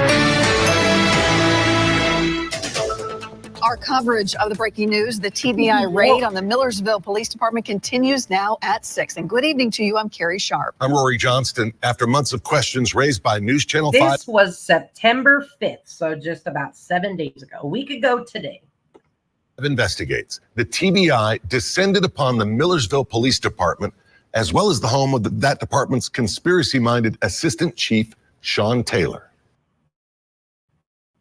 Our chief investigative reporter, Phil Williams, is leading this investigation for us. He joins us now with team coverage of this major development, Phil. That's right. Minutes after we got word about TBI agents being spotted outside Millersville City Hall, our entire News Channel 5 Investigates team sprang into action, trying to learn what we could from watching as the raids unfolded.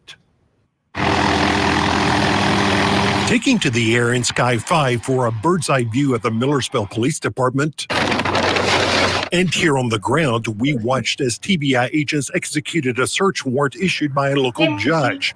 Photojournalist Brian Staples captured these images of the two men at the center of the investigation. Police Chief Brian Morris and Assistant Police Chief Sean Taylor could do nothing but pace and wait as agents combed through their offices inside City Hall. Agents initially directed their attention to a number of vehicles parked outside City Hall. A local resident captured this image of agents searching an unmarked police car as the police chief and a detective looked on. We'd like to talk to you about some of your conspiracy theories. All right, well, have a good day. All of this comes amid questions raised by News Channel 5 Investigates about the town's assistant police chief and his sometimes bizarre conspiracy theories. Authorities have confirmed that the TBI is investigating the potential misuse of sensitive law enforcement data as Taylor has pursued those theories, as well as questions surrounding what appears to have been a botched child predator sting involving a controversial out-of-state group. But the searches were not confined to City Hall. 9 miles down the road, photojournalist Bob Stinnett and investigative reporter Levi Ismail were monitoring the second raid. We're just north of Millersville here, outside of Assistant Police Chief Sean Taylor's home. Now, you can see one TBI vehicle right behind me here, but there are about 7 others right down this driveway outside of the home. We've seen TBI agents going back and forth from their vehicles to the home, carrying documents, carrying clipboards. There's been a lot of activity outside this home. Now, TBI hasn't told us what they're searching for quite yet, but Sean Taylor has made several claims about the Covenant School shooting, about local lawmakers and their connections to child trafficking. And so part of the question has been, has Sean Taylor been using his access through Millersville to conduct some of these investigations for his own agenda? At this point, those are all questions that TBI is hoping to answer by running an investigation here, by searching his property, and at some point, we hope to have an answer as to what they find. Meanwhile, online, the reaction from Sean Taylor's camp was predictable. Friends, I just did a live podcast with 16 million people exposing how Tennessee Bureau of Investigations just raided the chief of Millersville Police Department, raided his home and raided the police department. As the conspiracy. Now, that video that you guys just saw came from, and at some point we'll go over Craig's Facebooks and Phil Williams' Facebook, because there's a lot of back and forth that it's just entertaining. Craig has sued people that have called him names in the past. I don't know why he thought it's a good idea to call Phil Williams those names. And y'all know how Ernie would do. I'm doing a news interview with 5 million people, and we're like, do what? You're doing? Yes. 16 million. So again, when I say the similarities are outstanding, they're outstanding. Outstanding. I'll have to check out that blue one on. I do. I found so much real information because of their crackpot bullshit they would spew. I don't know why anyone would want to go live and say some of the worst things. I guess that's what their audience wants. Gross. Talk about eating babies and shit. Like, who the fuck wants to have a conversation about that? Sick people. Sick fucking people. But we've been called, what's up, STA? Yeah, 16 million people. This guy's ego is just as bad as Ernie's show. Trust and believe, I got all those late night podcasts recorded, including, hey, Tracy, I hope everything's going okay for you today. Yeah, this is 16 miles away from Hendersonville, the area where he went missing from. So this cop, the assistant chief of police, legitimately has found every single Q conspiracy in the state of Tennessee. And only he is the man that can put all the pieces together. And he goes on every podcast that will have him and lies his ass off. And they limited access to reports that this law enforcement agency can access because of what the fuck they're doing. So this raid was significant and very necessary because they knowingly violated the law to put a man in jail. To secure one fucking conviction, they threw everything they believe in out the window. The theorists at the center of that botched child predator sting blamed me for that TBI raid, which he claimed is designed to cover up for child sex trafficking in Tennessee. The locals there who have been victims of organized crime exposed to us that, Phil Williams is a cover-up man, that TBI does have a percentage of their bureau that's corrupted. Still, a Millersville city commissioner tells me he hopes this raid will be the beginning of an effort to restore sanity in the town he calls home. The fact that the TBI is here, does that give you hope? It gives me a lot of hope, and I'm glad they're here. Maybe we get answers for the people of this city. Now, neither Sean Taylor nor Chief Brian Morris has spoken to me throughout my investigation, but the chief did speak to a local news source, the Smoky Barn News, telling them that this is, in his words, all political. And we want to be clear, Phil, the TBI, they plan these things, but they can't do it by themselves. They had to get a warrant from a judge. That's right. And to get a search warrant, you have to present probable cause that a crime or crimes have been committed and that the evidence of those crimes will be found in the locations being searched. So there's a lot that goes into getting a search warrant. They don't just rubber stamp This is a these very warrants. standard process. So no pre-signed search warrants in this investigation. I can't fucking believe it. I cannot fucking believe it. I've got more videos, like I said, more in depth, but what I want to do is go to their website first. All right. Let me close this. We already went over the stats here. And again, the stats he uses, I shouldn't have shut those, are completely wrong. So I don't know where he got these stats from, but here we are. Okay, so this is VeteransForChildRescue.org. Let me make this as big as I can. Taylor asked TBI for help in the very beginning because Millersville had been having problems before he ever took his position. Yeah, like I said, I've got all the back and forth, all the lies that both Sean is telling, the chief of police is telling, and Craig Sawyer is telling. I'm ready to debunk them all, including Sean Taylor says, now, one of those, and I forgot to screenshot it, assistant chief who was retired before this is in the middle of a wrongful termination suit against another local town.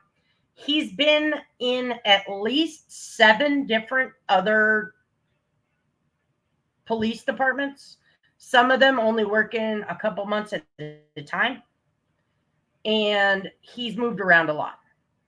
He claims that his house got shot up. Well, he gives all different time frames, but he legitimately, his newest story is he's blaming it on Phil Williams because, well, okay, his second to last story.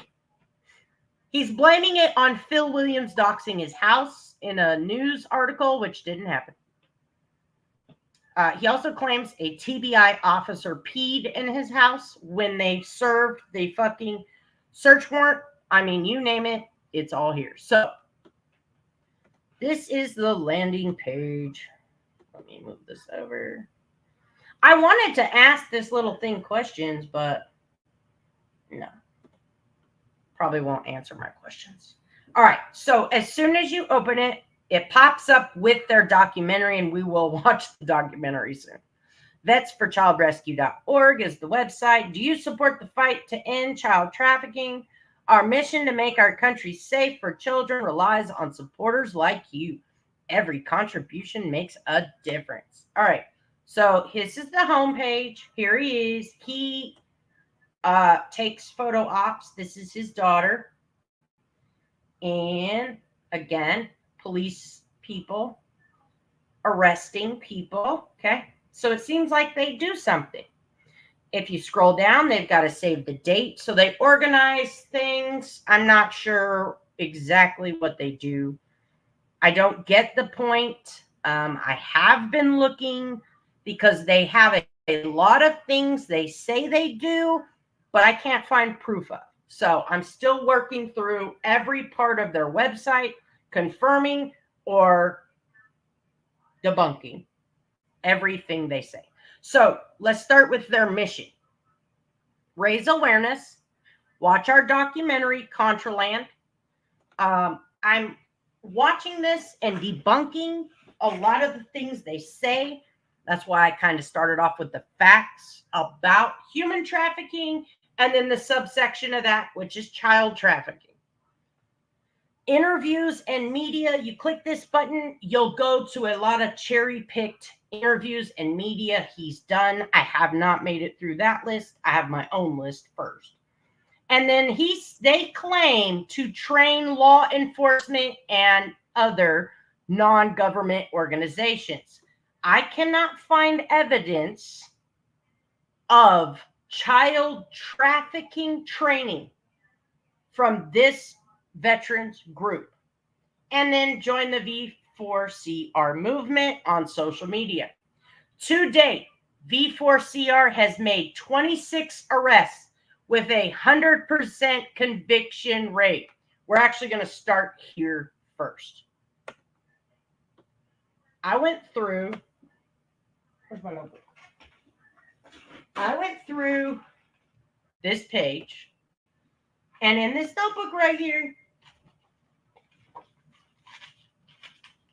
another good plug for Sawyer's anti-CPS propaganda is CPS News Network. Oh gosh. Okay, let me screenshot that. I appreciate you, NSC lady. Yeah, we're gonna stay on this shit a while. I don't know why nobody asked for damn proof. Oh, it's okay, Cricket Day. Let me get you modded. Hold on one second, and then I'll answer your question.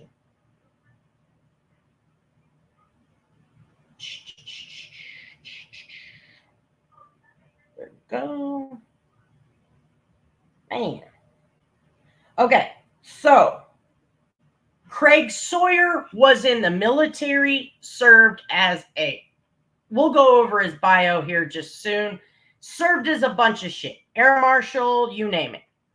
Separately, the Millersville Police Department enlisted, which they are law enforcement officers. They asked this group, I'm thinking they met on podcasts because Assistant Chief Sean Taylor talks on a bunch of podcasts about child trafficking, plane loads of kids coming in Nashville, real estate corruption, or whatever, however the fuck he describes it, that he has proof goes back to China. China is buying land in Tennessee to take over the world, I guess. Millersville is a town of 6,000 people. And every Q conspiracy is at about a 30-mile radius of Millersville, Tennessee. So Craig Sawyer is not law enforcement.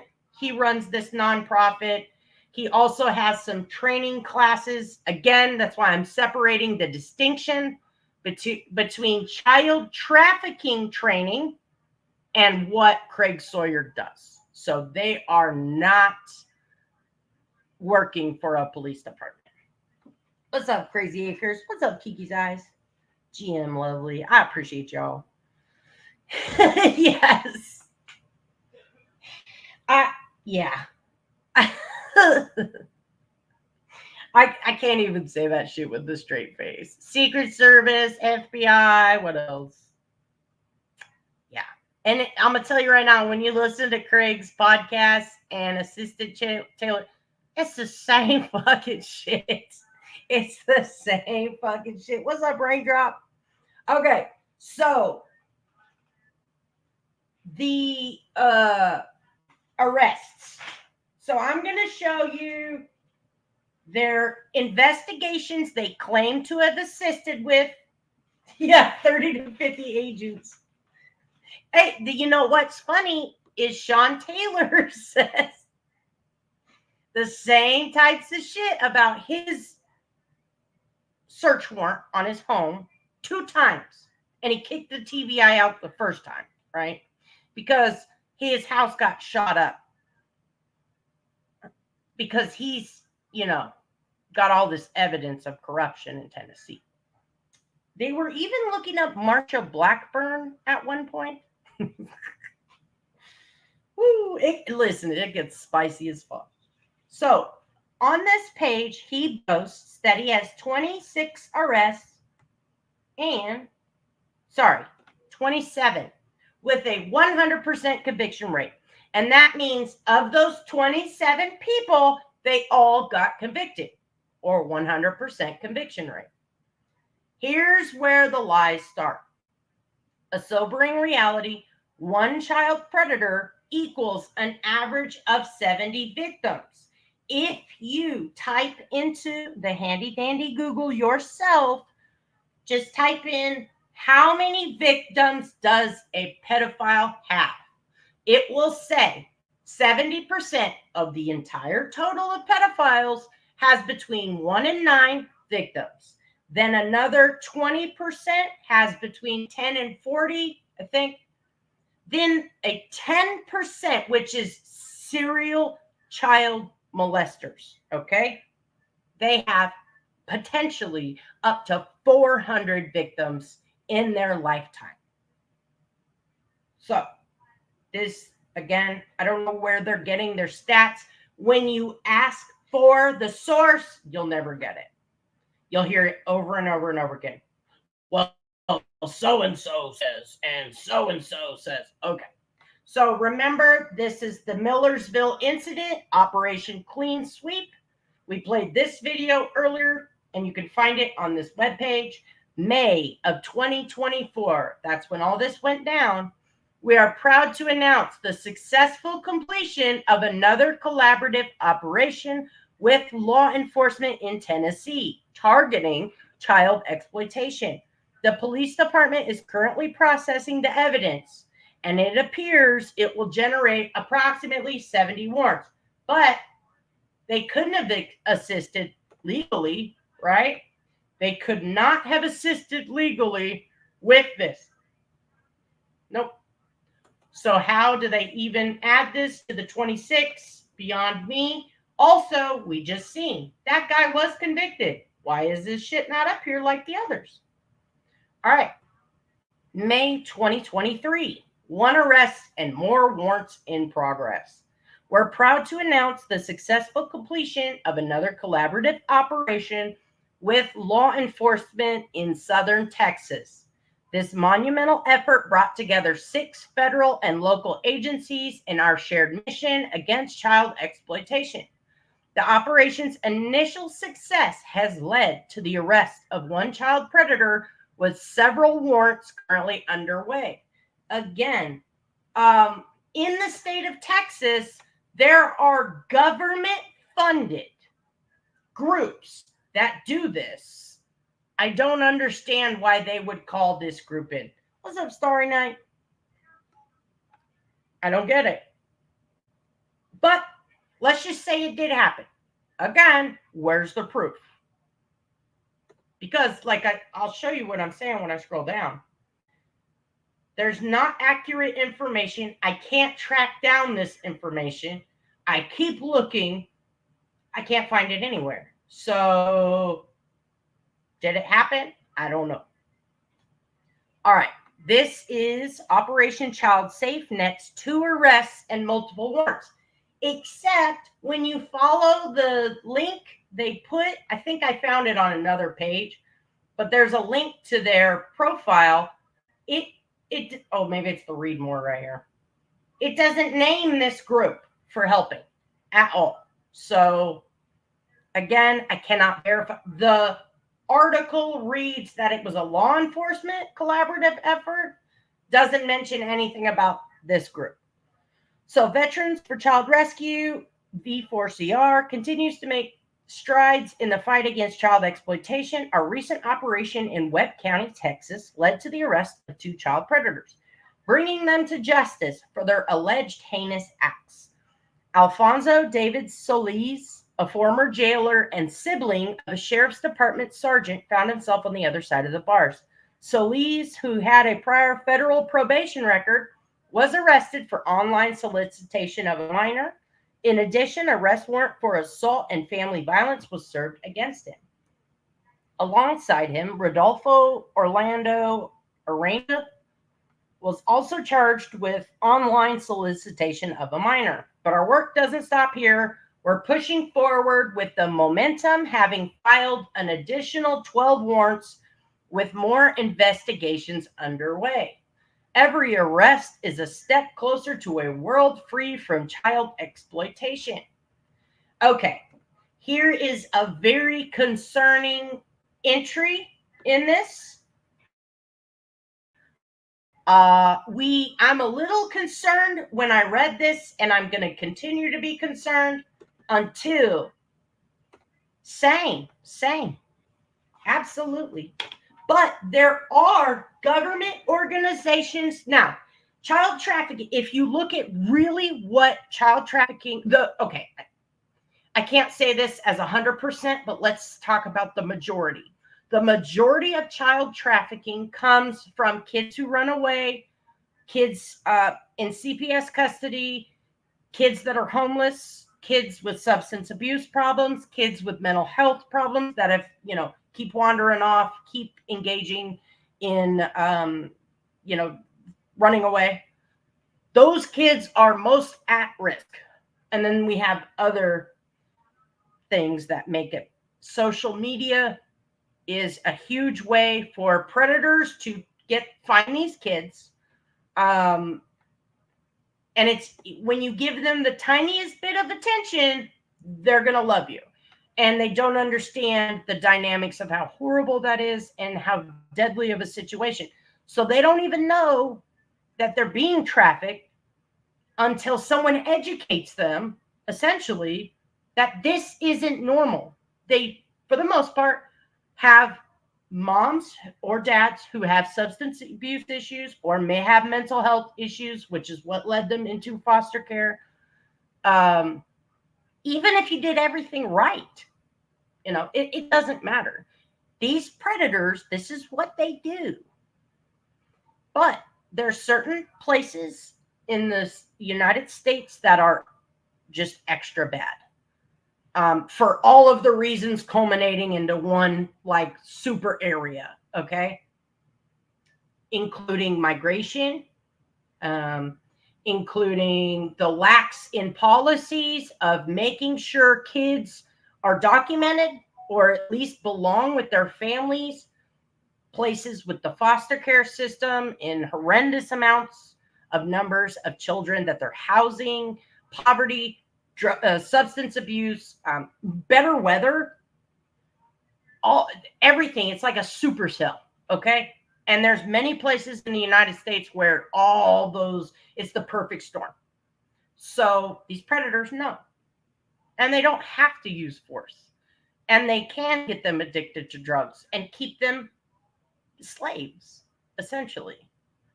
And they don't even know it because this is all they've ever known. They had no foundation. So very real problem. But since at least 2002, but I haven't done too much, I will find which department in the United States is absolutely over it, where you can go for resources from the government, things like that. If you're interested in learning or helping your family avoid this, we will track all that information down because these organizations are fraudulent. So this right here gave me the willies. Super Bowl operations. I still haven't looked for the damn. If y'all know, let me know where the Super Bowl was in February 2023. This is scary on so many levels, and I don't even have a big picture, but I will find what the hell this even. I want to track down more information for this mission that they were on. So I don't want to say too much. I'll just read you what it says, and then just know that I'm trying to deep dive this situation because this is creepy.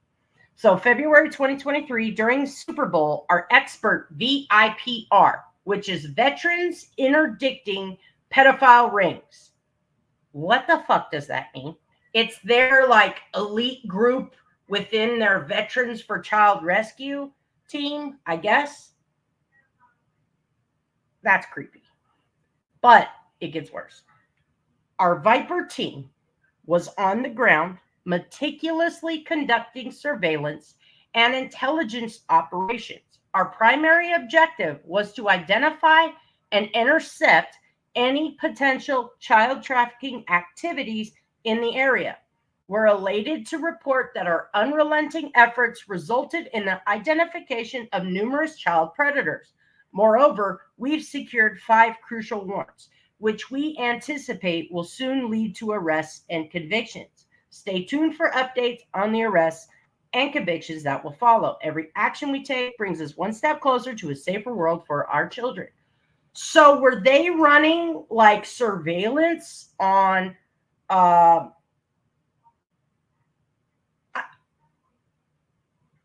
like hotels? Like, what the fuck are they doing? And how is this allowed? I understand like PIs have to have license. Oh, perfect. Thank you. Thank you, Michelle and Truth Troll. Yeah, I just keep forgetting to Google it. How in the hell? I know to be a PI. Correct. They can. And like I said from the beginning, I will maintain that these smaller groups, like Oklahoma, little team they have, where they work with law enforcement and hand over these perverts, that's beneficial because it does identify them, it does prosecute them, and it does give their, if they had past victims, sometimes that stepping stone they needed to begin to heal and maybe come forward with the abuse that was perpetrated. It begins a cycle of healing. Even though it just might be a couple months in jail. For that victim, anyone they may have already victimized, it will start the process of healing. And you can't put a dollar amount on that.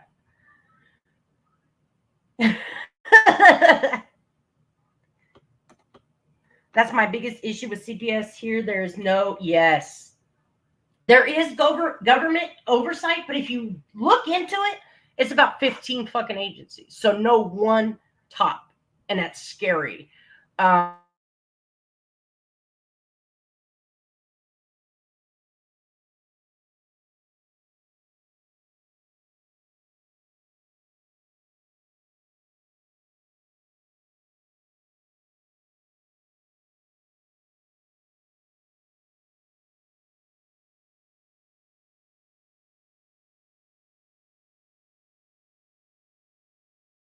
Had read an article recently.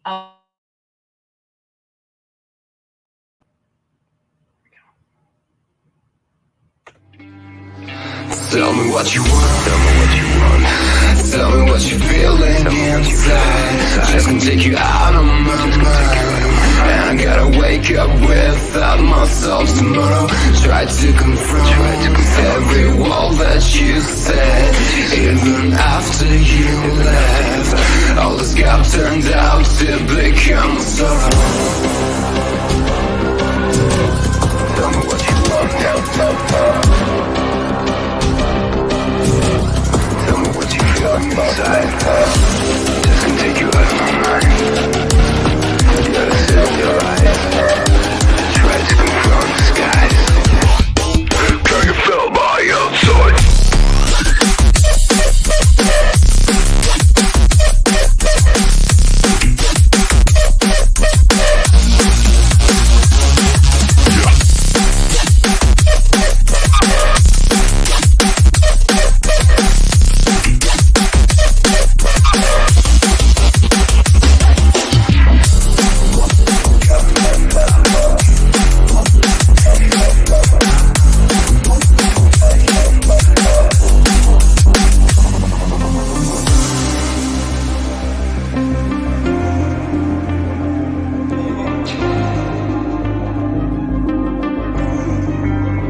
Am I back?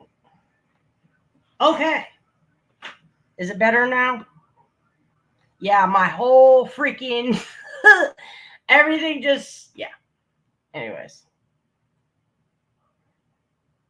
Yeah. And that's our real source of a real issue.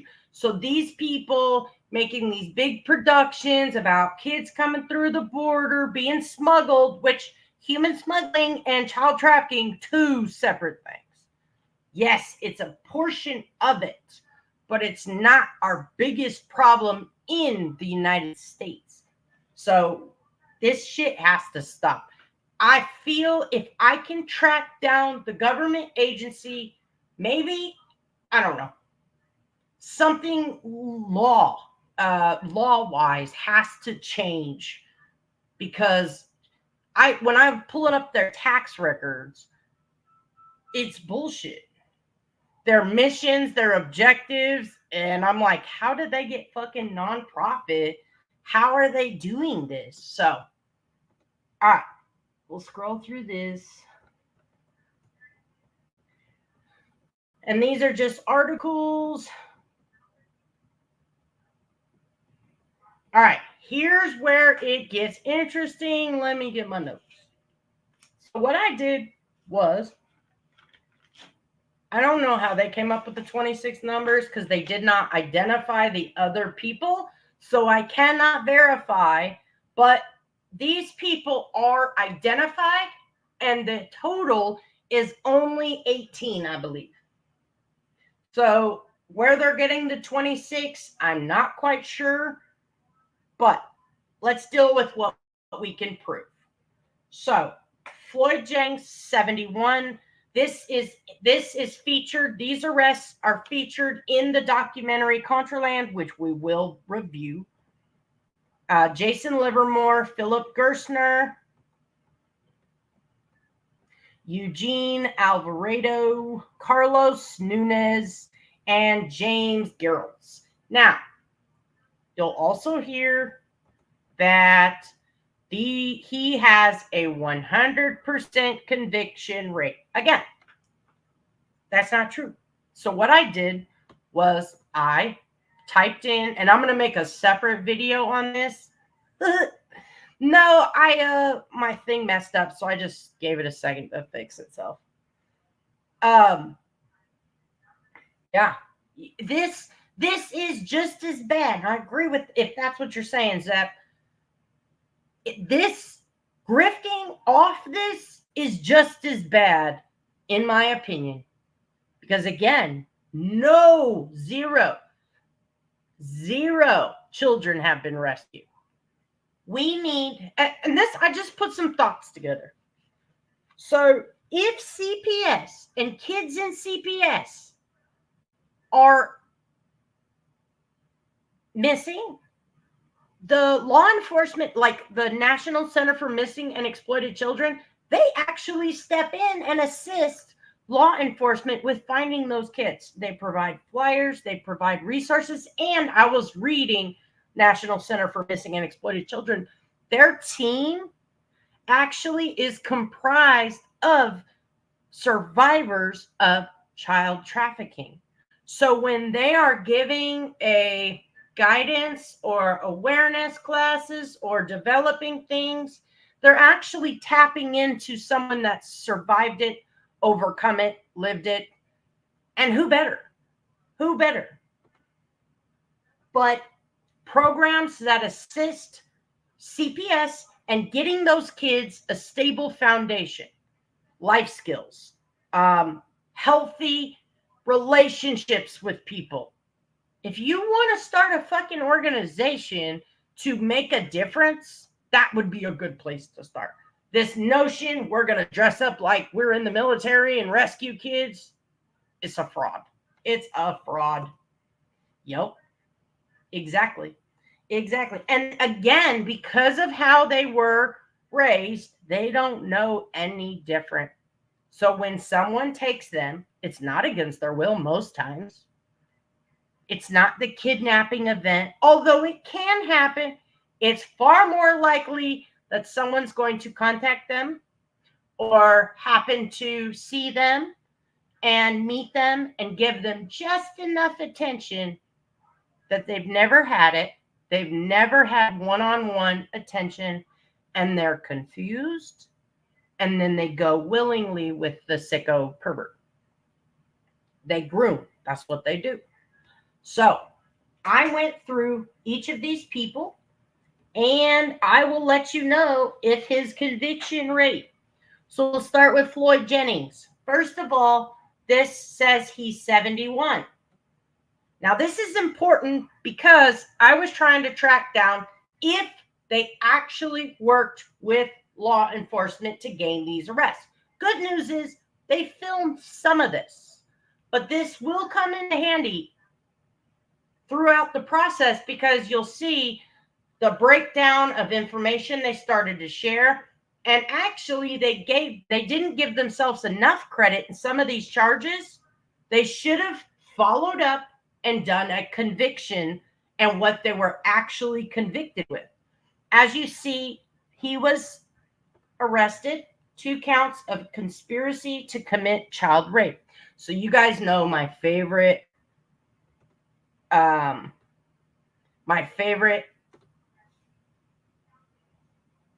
goodness. There we go. www.nsopw. This thing is so freaking handy. It's not even funny because what it does is it also gives you federal. It is one database for everybody. So let me share this page. Here we go. Now, California is temporarily unavailable. Good news is none of these people are residents of California. So I will show you. We do Floyd Jennings. Oops.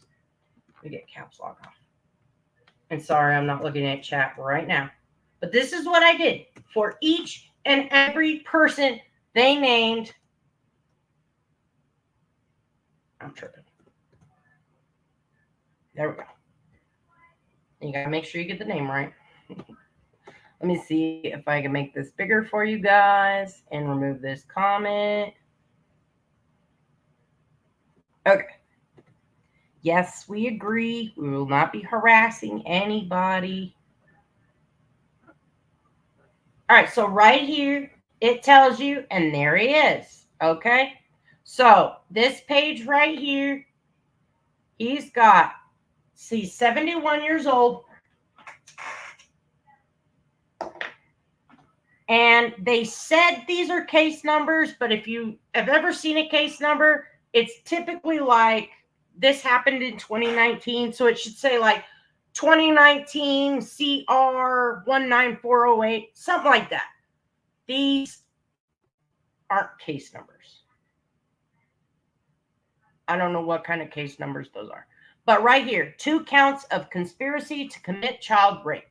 So if you go back to this page, which is the federal database for sex offenders, click on this guy right here. And he's now 77 years old.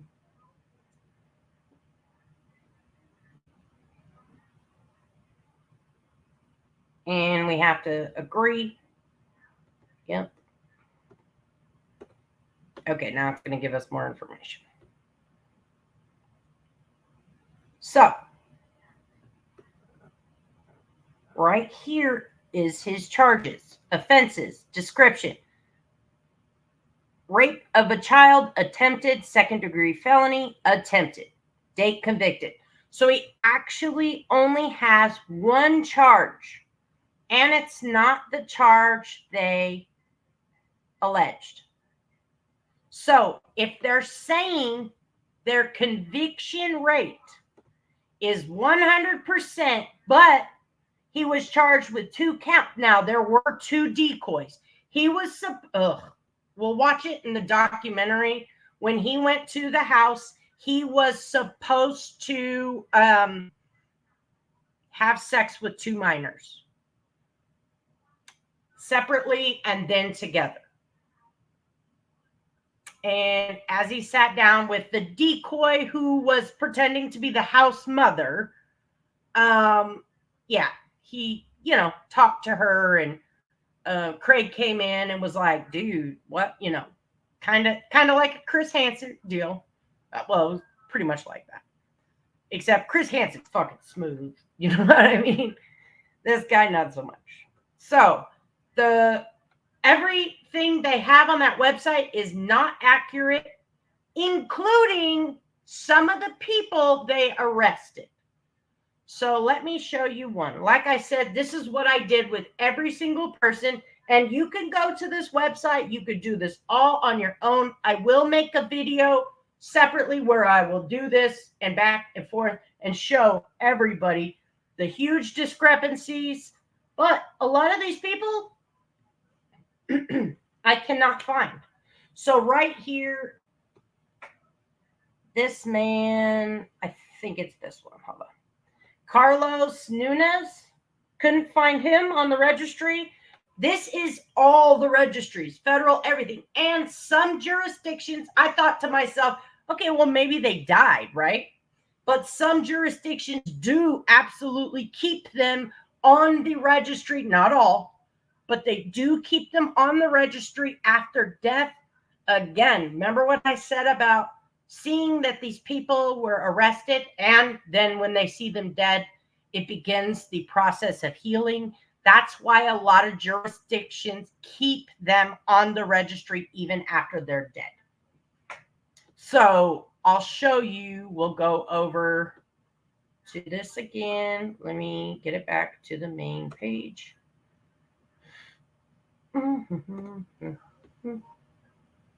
I should have just typed in the website. Here, I'll just type in the website again. NSOPW. All right. Carlos Nunez and Philip are not. No, I'm sorry. James. I don't know where the fuck I got Philip. James Garrett's. Garrelts. Garrelts.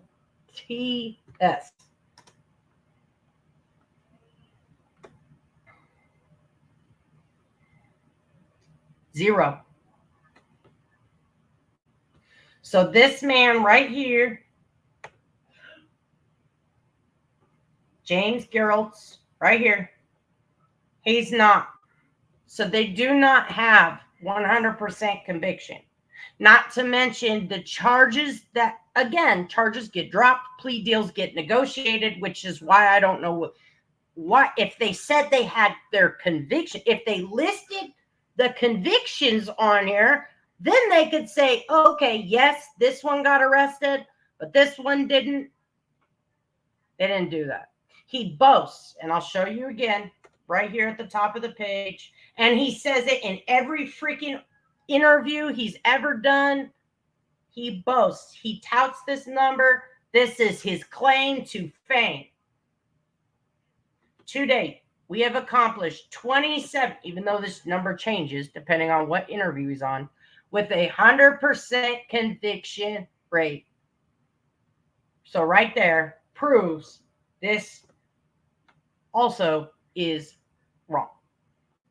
There's 18 people that are featured on this website. Well, 20 if you count the 2, but they're still in court, so they're not convicted yet. The final charges aren't there. There's 18 pictures on this at the bottom of this, and 12. Okay. Floyd Jennings is there. Jason Livermore is there. Philip Gerstner is there. Eugene Alvarado, his actual name is Junior, and they don't have that on there. Carlos Valenzuela Nunez, not there. James Garrelts, not there. Trevor Bodley is there. Gregorio Rafael Diaz, there. Robert Preachy, there. But then, this is still. Marvin Gaye Dunkley is there. But in the documentary, they say that he has other sex charges. No, that's not true. Because he's the only one that got arrested outside the house. And another guy drove him. It was really gross. So Sergio Bordanero, he's not on the registry. Kevin Millen is there. Then Texas. Here's where this gets weird. Because if you look at either Utah or Connecticut, both were featured in the documentary Contraland. The documentary came out in 2020. These undercover stings were filmed either late 2018 into 2019. And I don't know which one they did first.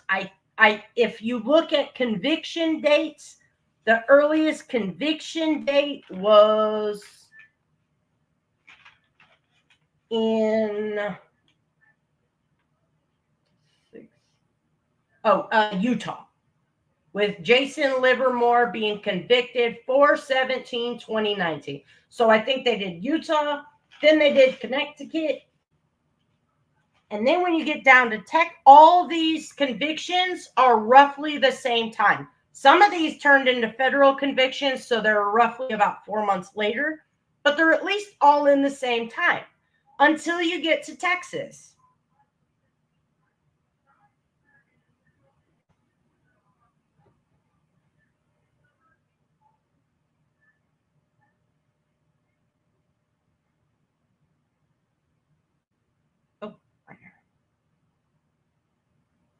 Okay, here's where I find a shit ton of problems. So in Texas, this guy, Alfonso Manuel Garcia, was actually not convicted till 2022. But the rest of these convictions, it also shows people that have been deported. Their picture, and then it says they were deported back to Mexico. So it keeps people on these registries after death and after deportation. Okay, so this guy right here was convicted in 2022. Juan Hector Martinez is not on the registry, which means he was not convicted. Anthony Javier Lozano, here's the issue. He was convicted in 2014. So either the charges were dropped in this thing. Remember, Utah and Connecticut all had 2019 as a conviction. What's up, Cheshire? But he was arrested in 2014, but no other time. Because on the website, it shows every single charge. So it's either charges were dropped or this is just flat out, bogus. But he is a registered sex offender already. But there's no new charges. All right, Richard Barraza. Here's another discrepancy. This guy right here was arrested in 2020.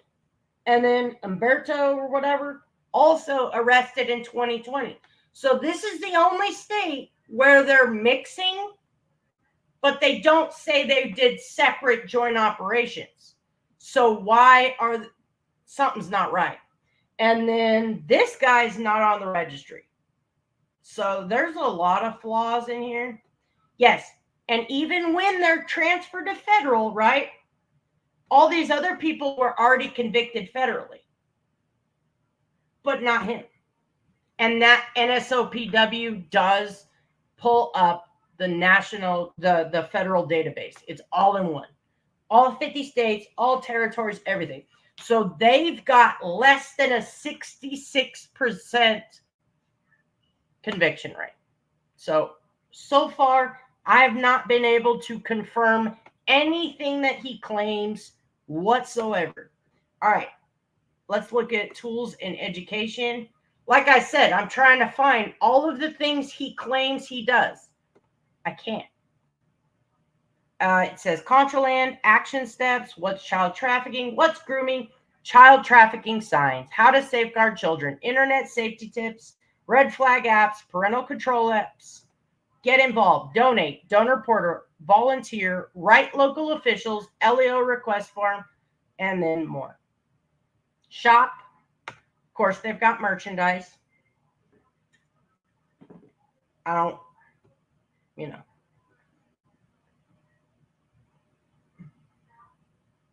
As you can see, they've got their own brand of coffee. Okay. Let me go back. I'm going to go back to home. There we go. Okay. Again, their mission statement. It's good to see you, Cheshire.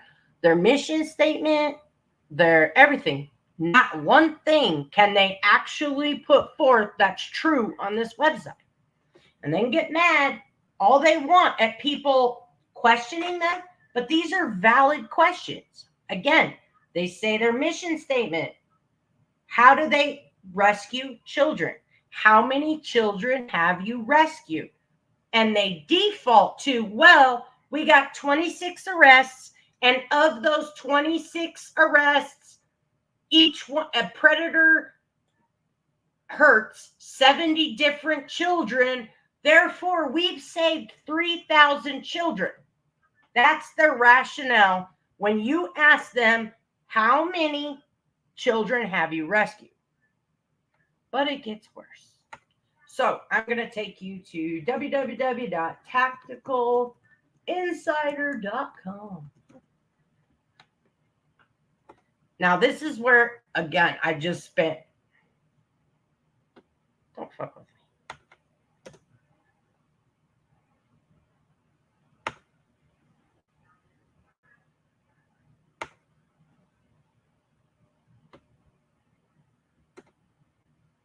Exit. Okay. I'm going to do it one more time. www. I got this shit memorized because I went back and forth so many times trying to prove anything that he said is true. You can't. You really can't. All right. So he has another website. Do you remember? And I'm still showing you this homepage where it says raise awareness, training law enforcement and NGOs. Where?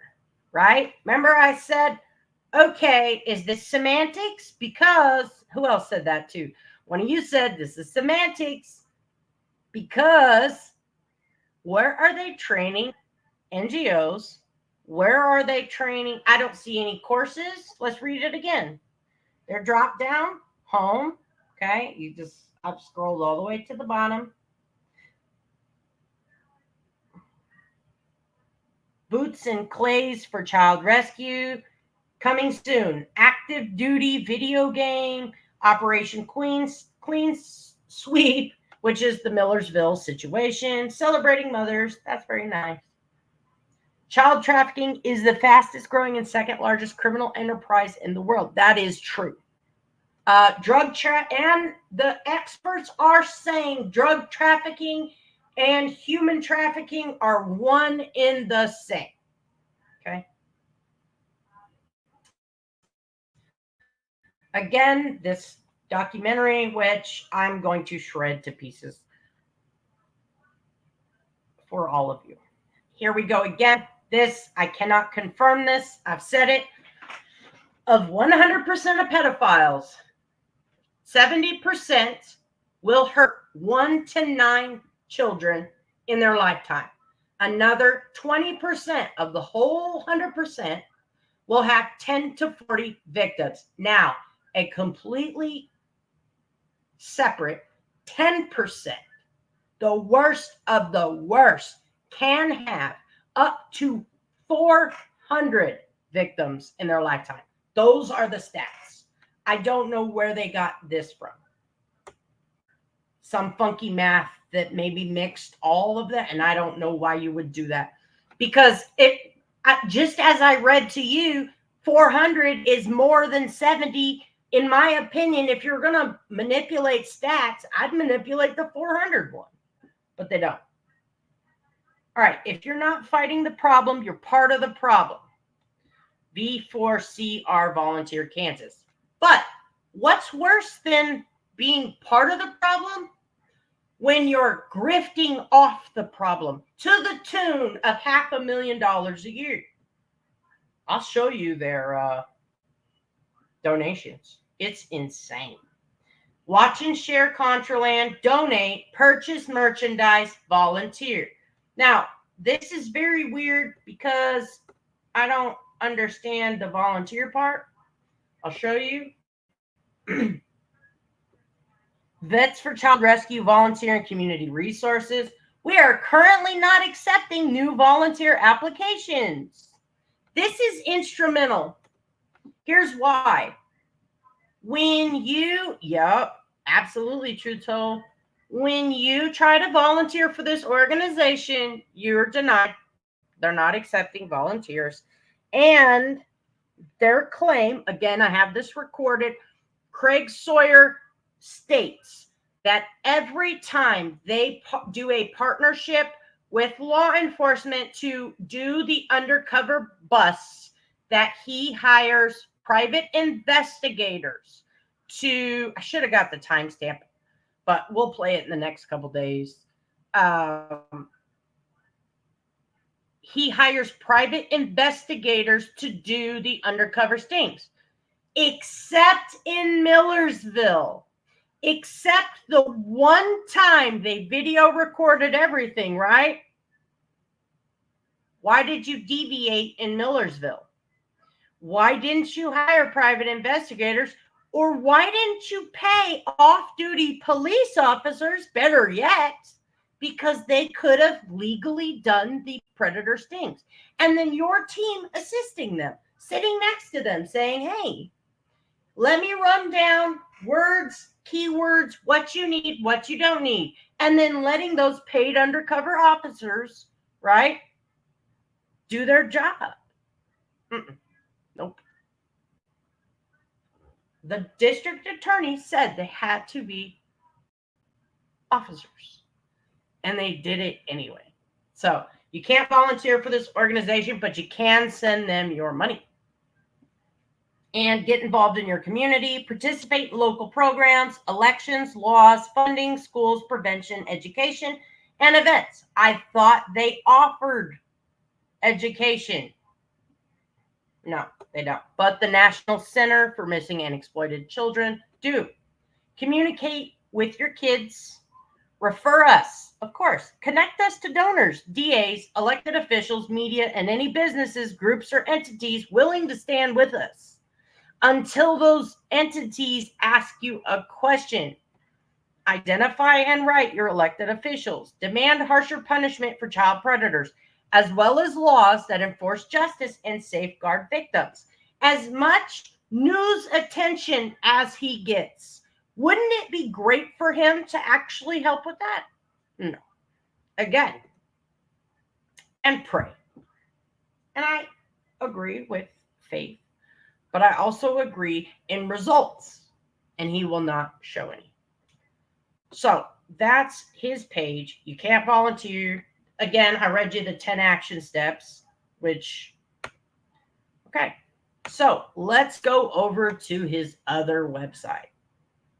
Now, he claims that they train law enforcement and NGOs, right?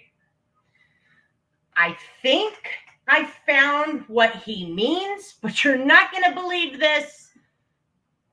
In my opinion, this is what he means, but this has nothing to do with child trafficking. This is military cosplay. So this is a very old picture of Craig Sawyer Sawman. Yeah. Thanks, Dee Dee.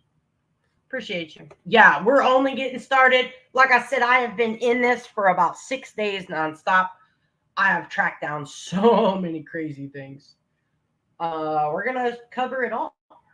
So, Veterans Organization exposes horrific child sex trafficking rings in unflinching documentary. In my opinion, again, the documentary blows a very important problem out of proportion. Let me remove. What's up, Crispy? I have on his Rhino Wars. Yeah. Yes. I'll probably get dinged for that, but I'll grab it in the next couple days. And so we have it for you guys. I haven't sat through it yet. All right.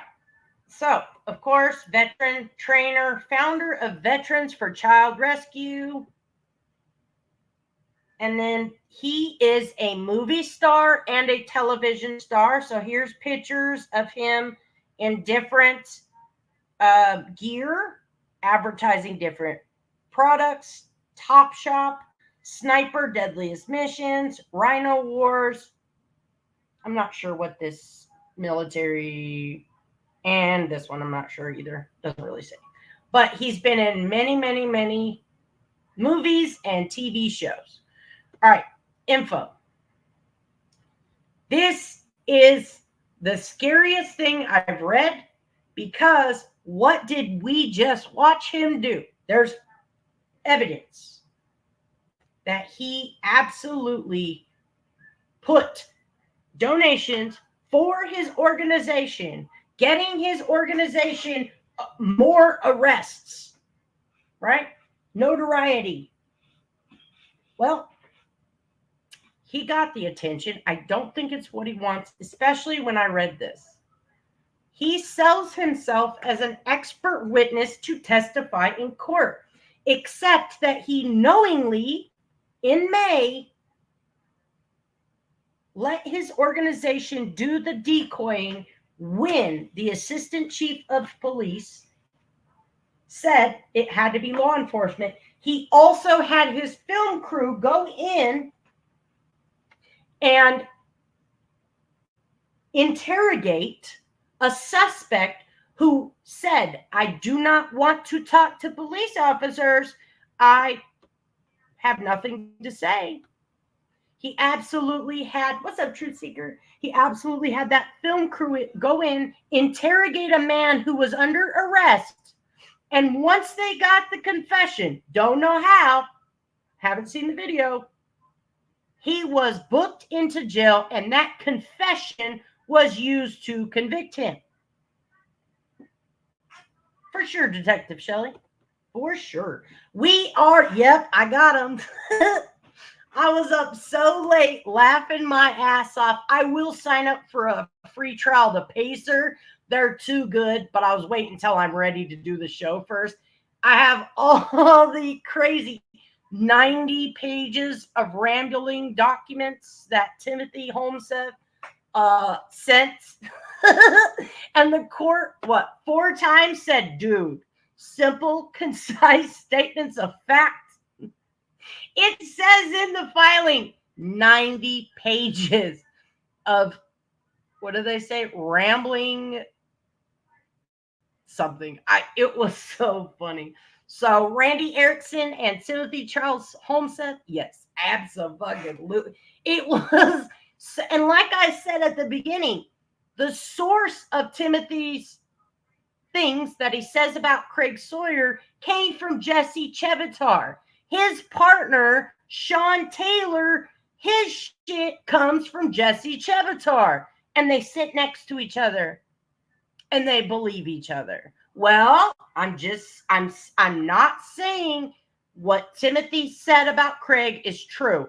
But what I am saying, if she was wrong about that, I'm pretty sure she's wrong about all the other shit Sean Taylor talks about. I mean, well, it's good to see you, everybody.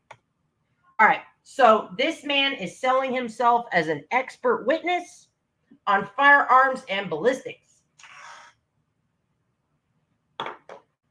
We just know he was part of an investigation that violated somebody's rights and put their own ego above the law by not following the law.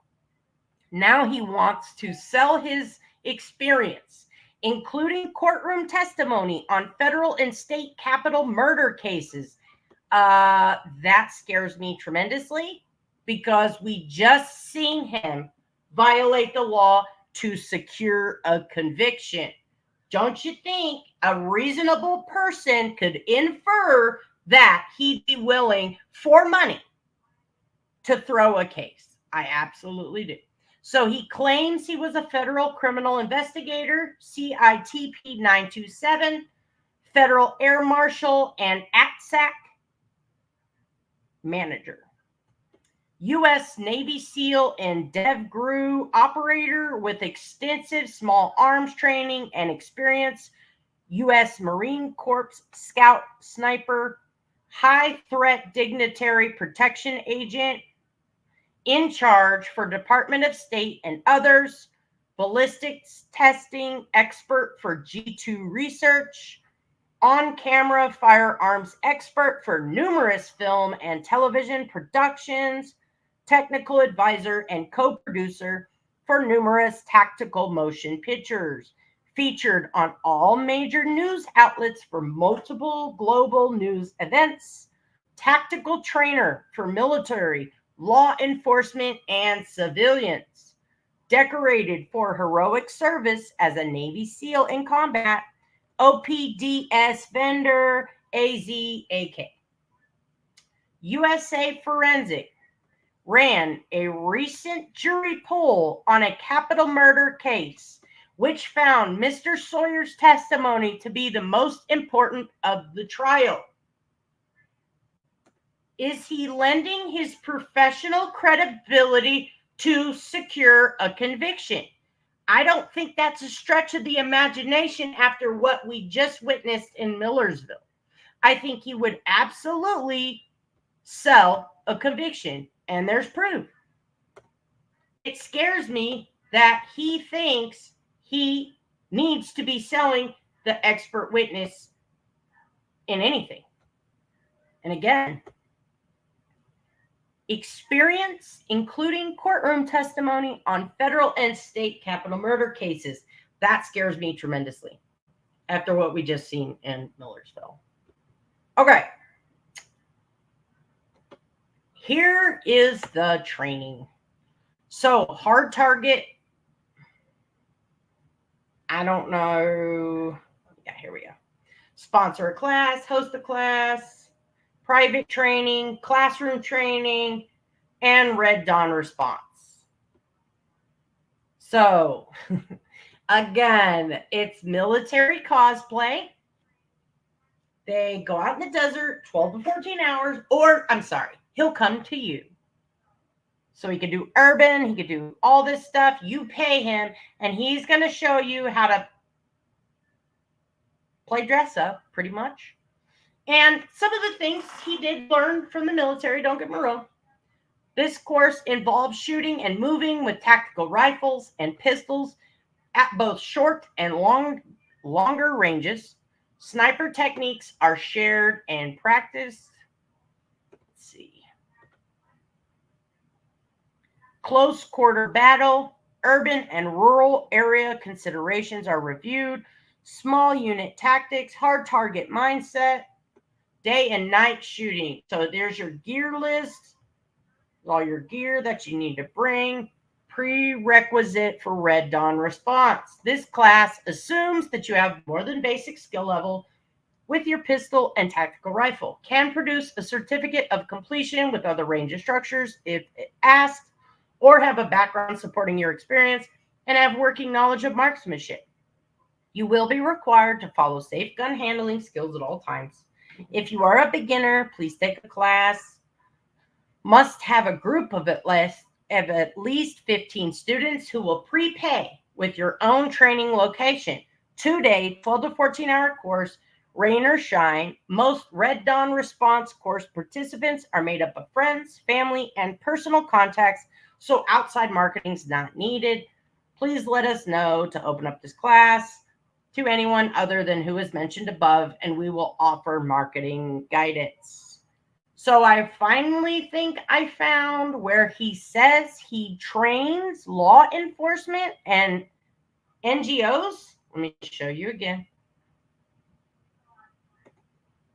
Because right here on the home page, if you scroll down, it says training law enforcement and NGOs, but not in child trafficking.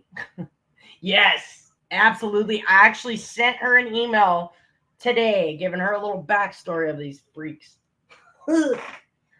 Yes, absolutely. He is a television star. He is a movie star. He is a child rescuer. I found another biography where he said he has martial arts experience. He was a boxer under some guy. I don't even fucking know. Yes. Yep. Yes. He's scamming the general public, but because he's not what he says he is, and because he found a law enforcement agency in Millersville PD who's also not following the law or guidance from the district attorney, they're going to throw out the one conviction they had. TBI already raided Millersville Police Department and the assistant chief of police's house. So let me show you a video that I found on his training. So I believe this is a video of the Red Dawn response. I could be wrong, but this is the channel American Gun Chick. Not sure how they are involved with each other. Yeah, it is. And it only gets crazier. It really only gets crazier. All right. So through this. It's American Gun Chick. I'm Craig Sawman Sawyer, and it's Gun Day Monday.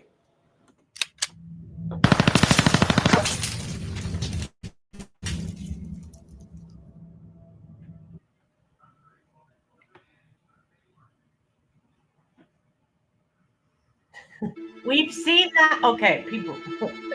We have seen that I've before. seen tyranny of every kind. Hold on. I've seen torture. Hold on. We've seen this before. Mr. Ernie Schill. The only thing necessary for the triumph of evil is that good men do nothing. Dude. Who copied who? That's what I want to know. I've seen jointly with law enforcement. And this is footage from his documentary, Contraland. We run the sting, we bring them to law enforcement, and then hand that incriminated predator directly to law enforcement on location. He tried to model it after How to Catch a Predator, and he has failed miserably.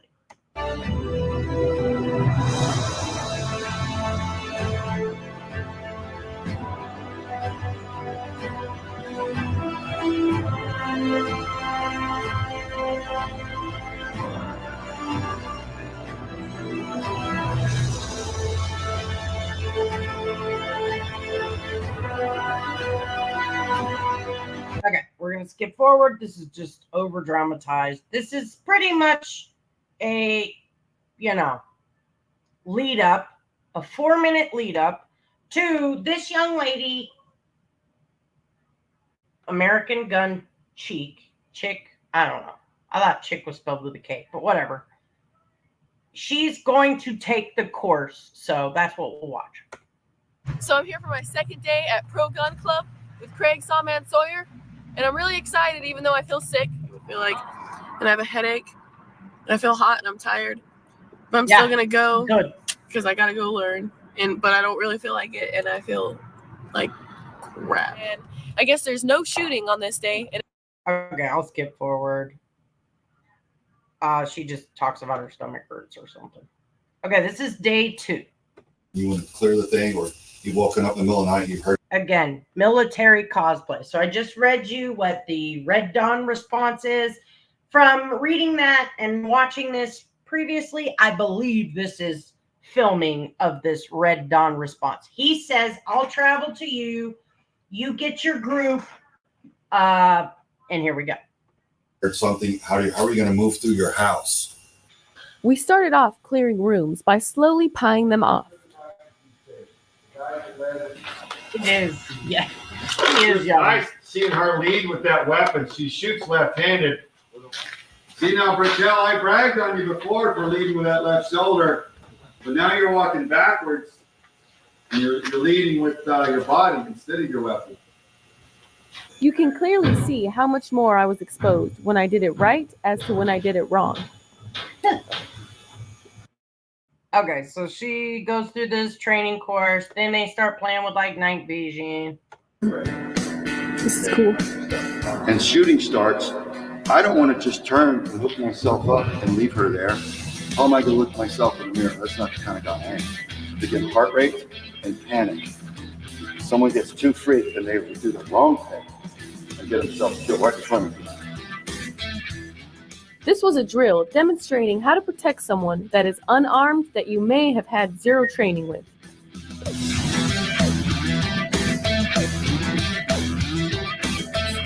I usually go about halfway, and I'll just watch the mirage, and I'll scroll to the target and back.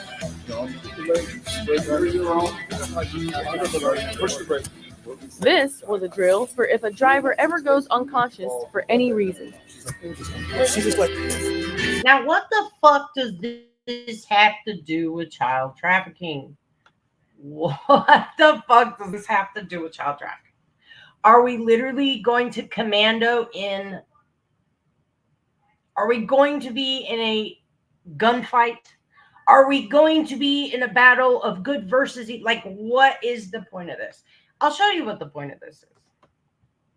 Let me just skip forward to the end because this is just a bunch of weirdo shit. Checking under cars, how to shoot under cars, whatever that is. Okay. A lot of things I can't do. Because, dude, it'd be hard to be in a fight because I'd be like, dude, my legs are burning. Just kill me now.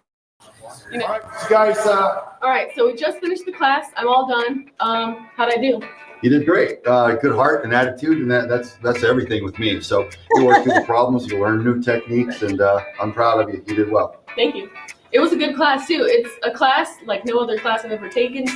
It's like a lot of tactics. It's mostly just tactics and just smart ways to move and all kinds of stuff. So it was really good information. If you don't have this stuff, you can be a really good shooter, but you're just a sitting duck kind of, you know. Yeah, I enjoyed it. This is a good crew, and she did really well. So this course is really it's for the American patriot to be more effective fighting from the homeland if it ever comes to that. So it really takes a basic tactical course and amps it up. What did he just say? Hold on, we'll listen again. Is really it's for the American patriot to be more effective fighting from the homeland if it ever comes to that. So it's for the American patriot in case we ever need to fight for the homeland. What the fuck does this have to do with child trafficking? Oh, I think I know, but let me show you. Here is another video. Now, he was trying to film this documentary, okay? Before I start this video, let me give you a little backstory. Back to the Fuhrer over that secluded spot. We've been following. This is all been debunked, all right? I don't even know what the fuck. And he's going to blame this on a guy named Screwy Louie. What could go wrong with a guy named Screwy Louie, right? So let me share with you Veterans on Patrol. This is an extremist group who hassles people coming over the border. Screwy Louie and what is his name? Michael? Yeah, Mayer. As an organization, Veterans on Parole advances initiatives that are founded on common anti-government and anti-immigrant ideas. The group has also pushed anti-Indigenous, anti-Semitic, anti-Catholic, and anti-Mormon falsehoods. VOP activists have incorporated QAnon conspiracy theories into their activities as well, including operation of 2 camps in Arizona, one in 3 Points and one in Sassabee, under the exaggerated premise that they are rescuing children from satanic pedophiles who are trafficking children for sex, human sacrifice, and organ harvesting, even after having their conspiracy theories debunked by law enforcement and media.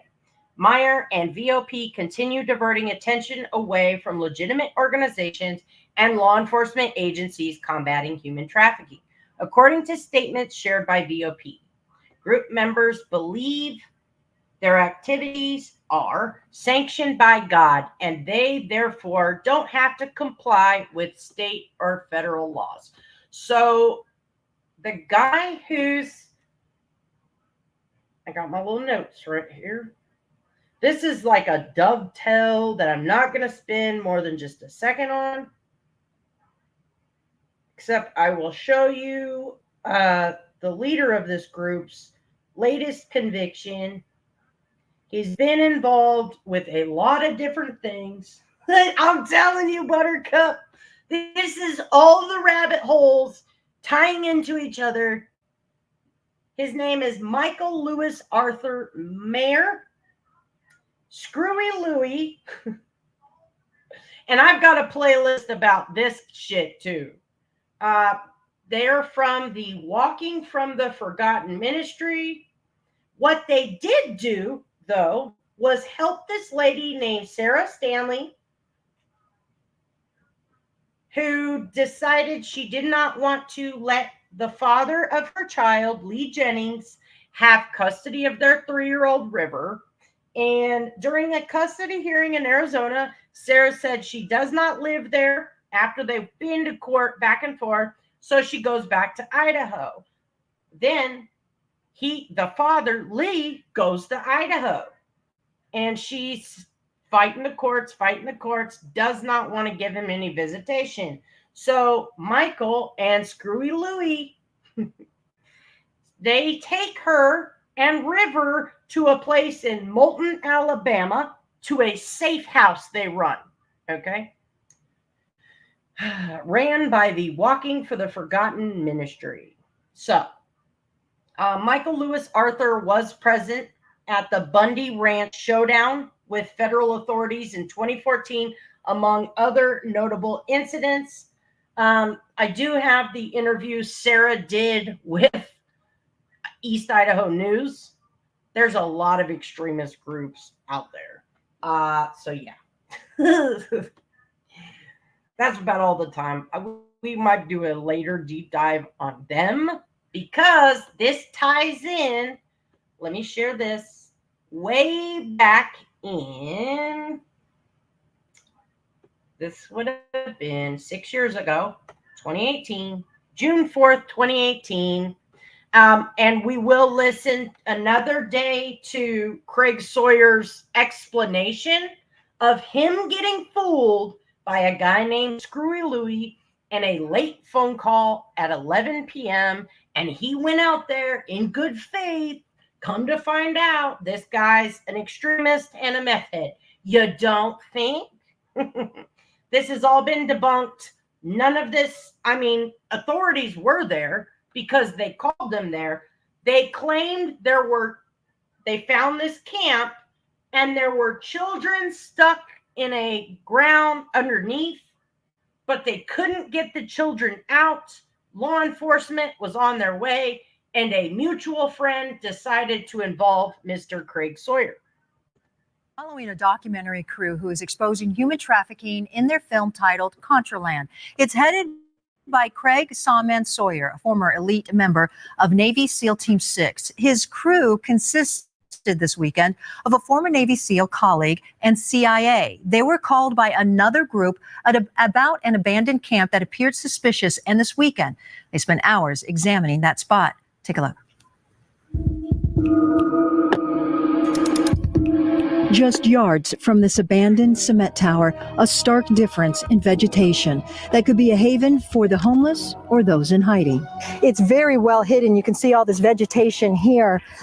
And when you come through this tunnel, it actually cools down a little bit, but you can clearly see this is pretty expansive for an area. A secluded spot hidden in plain sight, not far from I-19. The Contraland documentary crew sifted through the dusty, seemingly discarded items, Barbie dolls, clothing, and suitcases. This one filled. A lot of porn mags. What we found was a tree that looks like a rape tree back over here with a bunch of... I don't know. The only time I've ever heard of this rape tree situation was this guy and veterans on patrol. Yeah. maybe it exists, but what this was they have wild pigs in the desert. Who knew? And they will take your shit and knock it over and eat it. So what they did was they strapped a shelf to this tree to support the shelf. So this homeless family, because this was a homeless camp and a homeless family was staying out there, but he had to bring the news out there before he actually investigated this, to get notoriety for his foundation. Shielding visually, and there's all manner of straps and fabric and numerous ways to lash something to these trees, all in here. But it's this piece of wood strapped to a tree that is the most chilling sight for Sawyer. There's again numerous strapping devices. This is even a coax cable where it looks like someone could screw a coax cable and put it around someone. This may have been a place where a child was made to hold on to this. Frank is a former Navy SEAL and has seen many smugglers' dens, some used for human trafficking. The signs point toward that. I couldn't tell you for sure, is this a smuggling den? But when you see things and you look around and just take, for example, the cover that goes on the septic tank down there now. The tank seemingly used as an underground bunker. Those are signs. And why would it have the top set up so you could place the top over it after anyone was in there? That sewage container has got a little girl's earring, a fork, Lucky Charms. There should be DNA all over in there. There was a chain with a lock found inside that container. His crew convinced now that the site needs to be thoroughly investigated. And they're telling you what? They're telling me this looks like a child rape camp. That's what they're telling me. Frank's been to Africa. He says it looks like a part of a rat line, a trafficking route where they would stop and lay up and do what they do for a day or two and then move on. Joe, he's federal criminal investigator as well. He concurs. Now, he let this lie go on for a while before he didn't just come out and say, oh my God, I was wrong, blah, blah, blah, blah, blah. What's up, Jess? No. So this is Mr. Michael, and this is the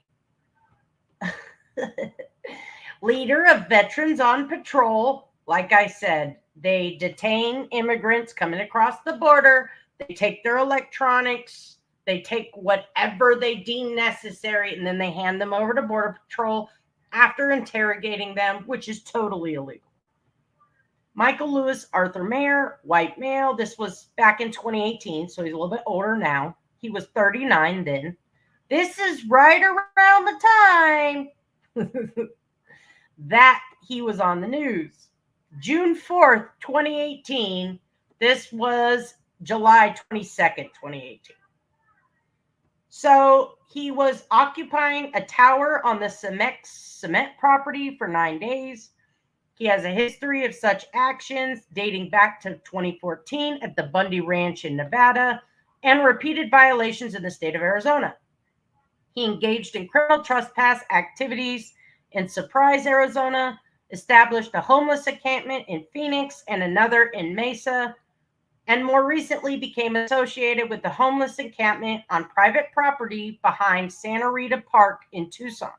This encampment produced a series of public safety concerns for the property owner.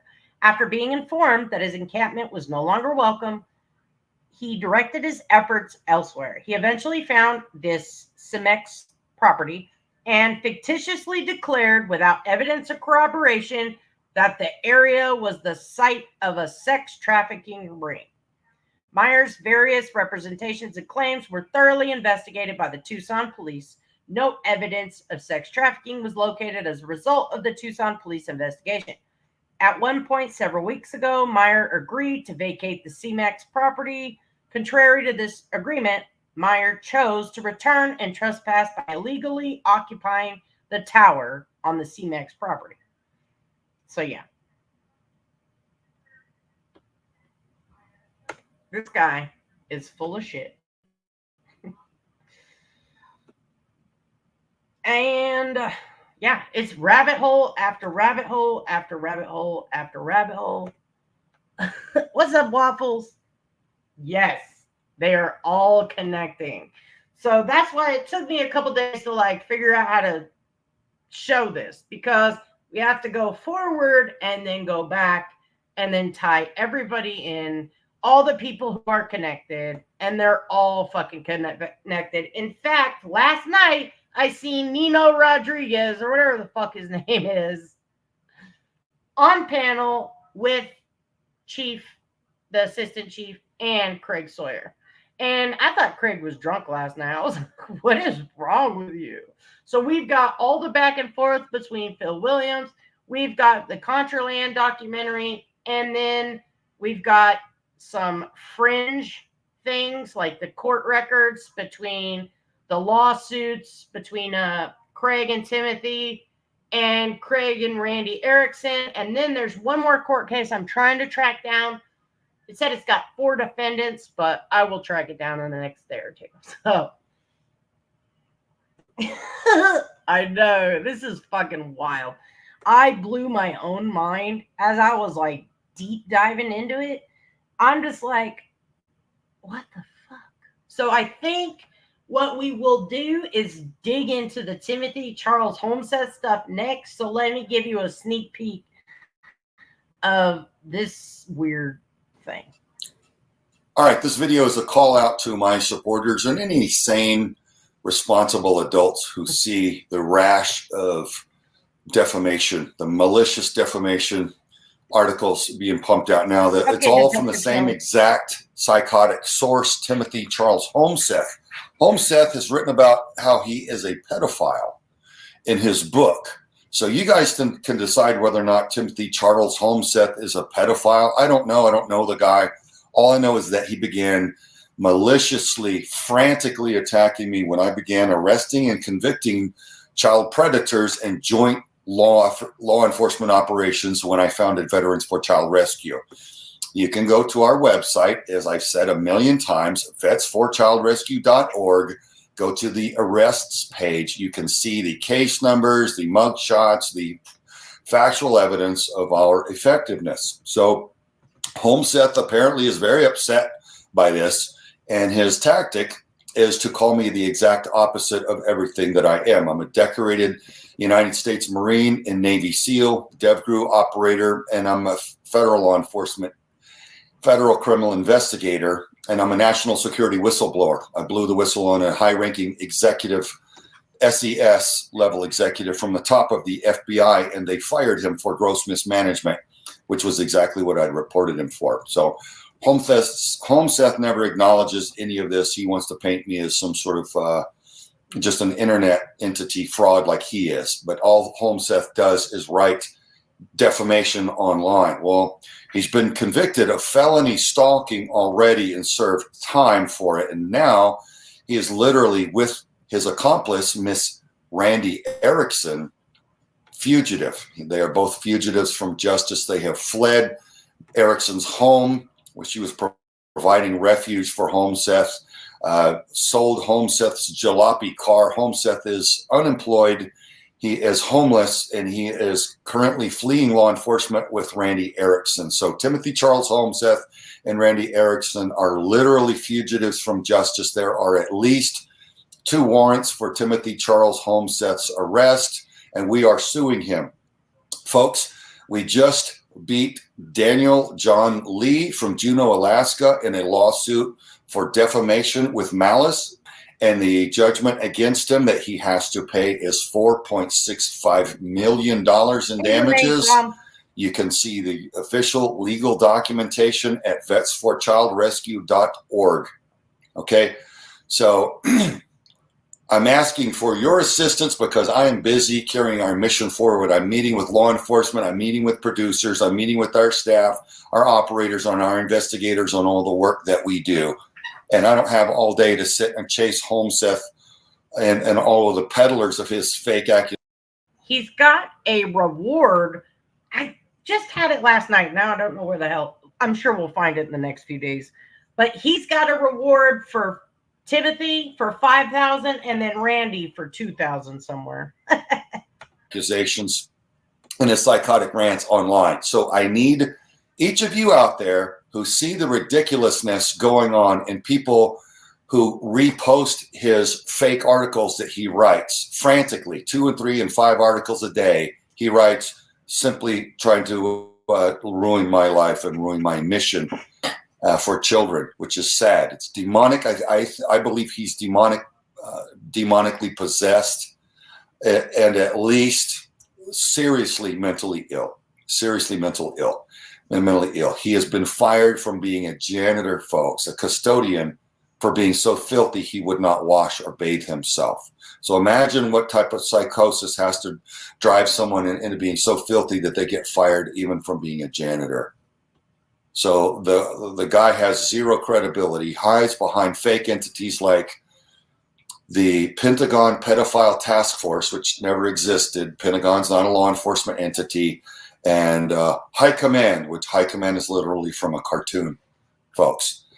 So the disappointment and the disgust now comes from platforms that are posting his articles, rants. They're just a psychotic rant, but they come across, they print them up so that they look like articles where Randy Erickson helps him. So we're going to sue Randy Erickson as well. So she's in legal jeopardy when she's placed herself there. So I'm asking you to take this video and post it everywhere you see any reckless, irresponsible, unprofessional platform who obviously do not vet their sources, who post Homeseth's content. And you'll know it's from Homeseth because he'll call me the opposite of everything that I factually do that's demonstrable that I do. The opposite of being a Navy SEAL decorated combat veteran and federal law enforcement agent who arrests child predators, who is a Christian, who is a patriot. He's going to, if it's calling me the opposite of those things, that's Homeseth's technique. That comes from him. So that's a leftist technique, folks. So my theory remains the same. Oh, don't let him fool you. He uses that technique to slander people that question him all the time. In fact, he called Phil Williams a pedophile protector, and he's accused multiple people of being guilty of corruption and being child traffickers. So don't let him fool you. Same that the radical left, the Soros and Hillary Clinton types are funding under the table this psychotic throwaway, garbage, gutter dregs, defamer Homeseth because he's not collectible. We're suing him to set the record straight, but he's got no money. And so I think that the only reason he would do this is either A, he's a pedophile and he's so scared that I'm going to arrest and convict him because, again, Veterans for Child Rescue has a 100% conviction rate. And we work with up to 9 federal and local law enforcement agencies at a time on our joint operations. So I could see where he would be concerned. But either it's that or he is being paid by the left to ruin the credibility of the entire you can post it. Entire cause of exposing child trafficking and countering child trafficking, or he's just demon possessed.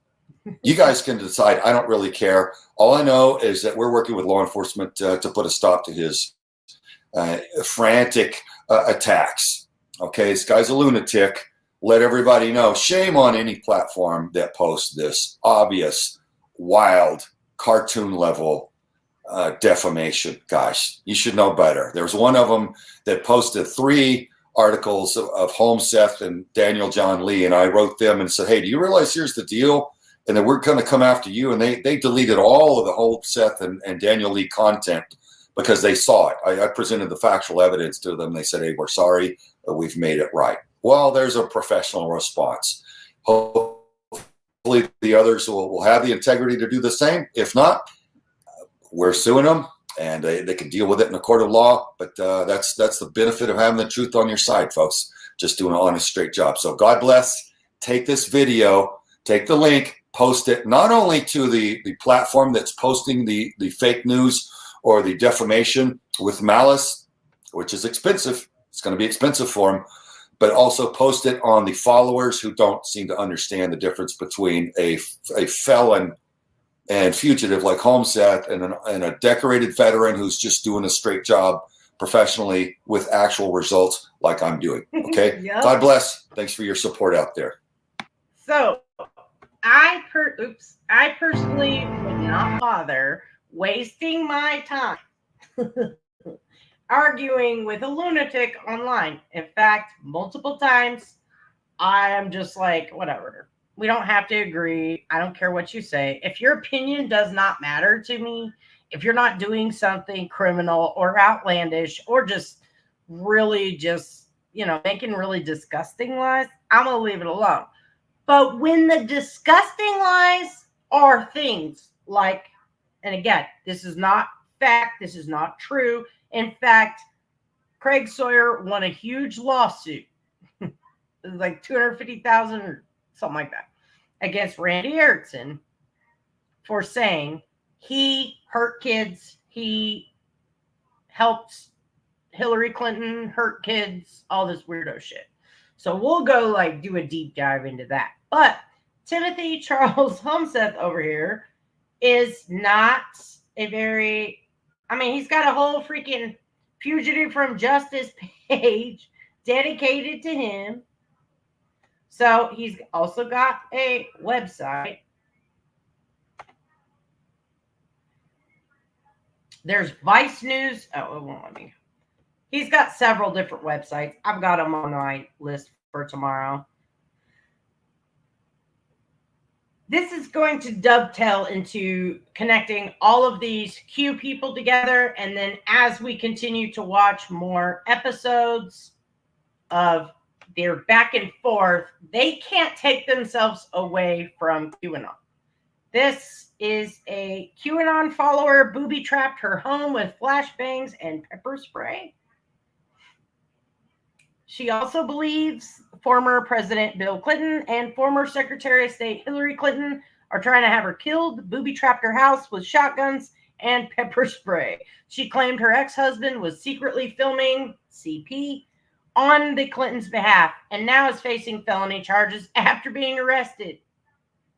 So, yeah, these are not the most sane people. And there's story after story after story after story of people taking their kids from their fathers, people getting murdered because, what's her name? She thought this guy who, they all are like sovereign citizens and they all don't recognize how did it go? The Corporation of the United States and fuck, it's a rabbit hole, people. Oh no, Cheshire. She could have ate her though. I'm kidding. They don't recognize the United States Corporation. And so, yeah, it's a fucking, it's a rabbit hole. I will try to navigate through it to the best of my ability. Thank God. She could have been just a small snack. Okay? But yeah, these are the lunatics that we're dealing with. Why this man would choose to fight with these people, I'll never know. I would not. I would not at all negotiate with these people or communicate with them in any way, shape, or form. They don't make any sense. They cannot provide source. If you claim to believe in facts, then anything they say. And Timothy Homestead did a little thing on Ernie Shell, which is actually on that High Command BitChute channel. So we'll deep dive into that next. I'll put everything together, and at least it's comical, if nothing else. But it will prepare you for the interviews where they go back and forth and say a lot of crazy shit. And then Homeboy tries to say that he's not QAnon. Yeah, dude. If you think Al Gore ate a baby and stuff, you're QAnon.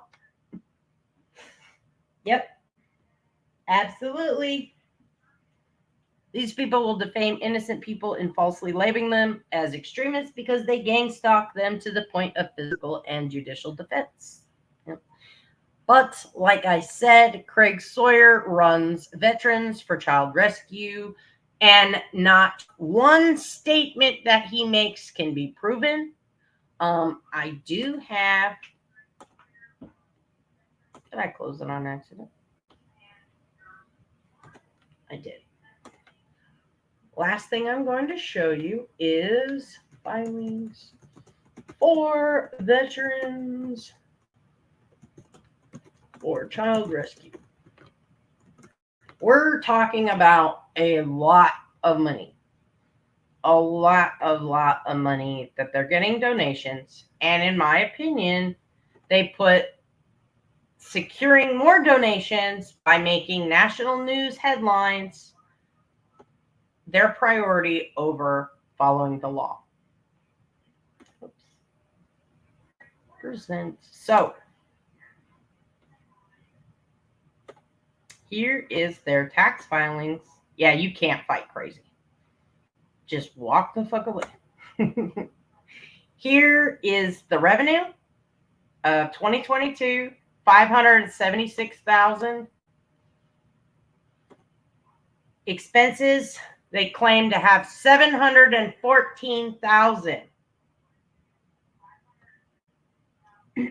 Total assets, $316,000. Total liabilities, $35,000.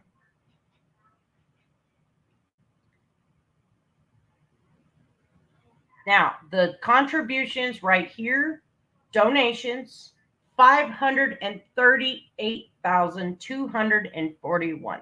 So 93% of their total revenue comes from those donations, to the tune of over $500,000 a year. And their executive compensation, which there's only 2 full-time paid employees, totals $214,307.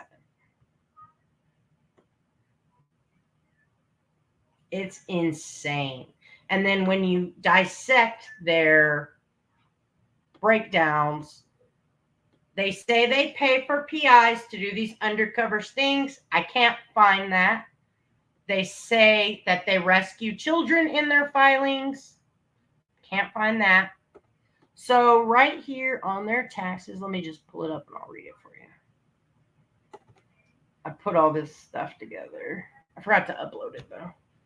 In my StreamYard. 1 second. Close that. There we go. Right here, I put all of these screenshots together.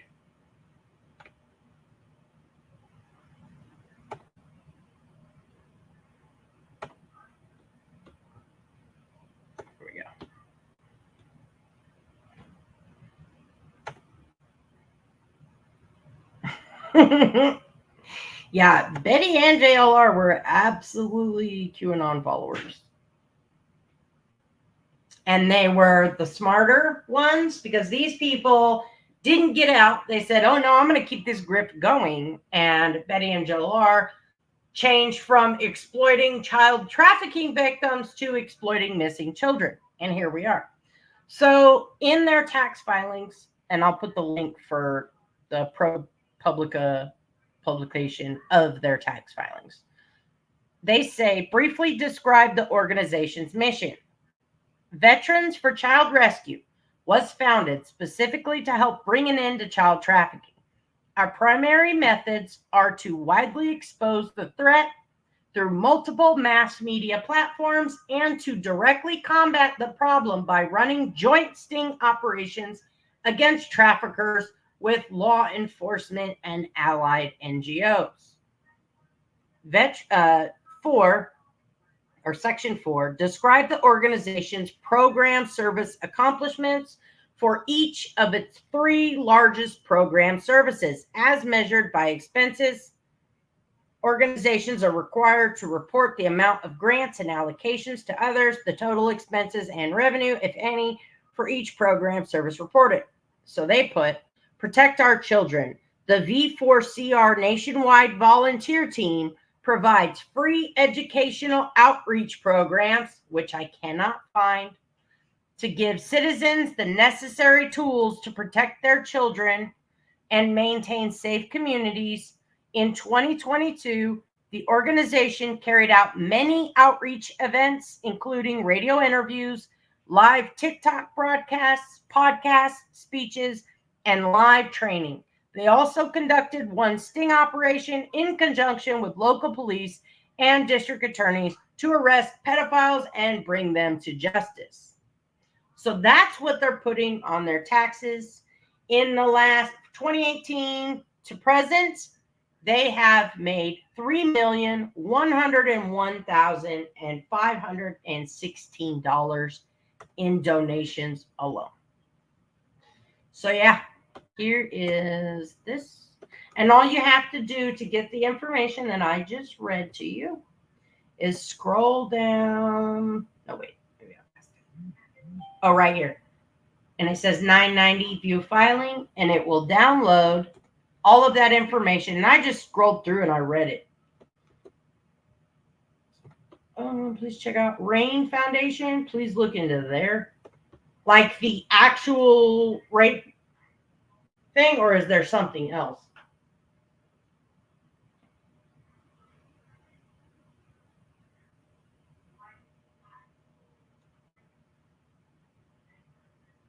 Oh, yeah, really, Buttercup, baby?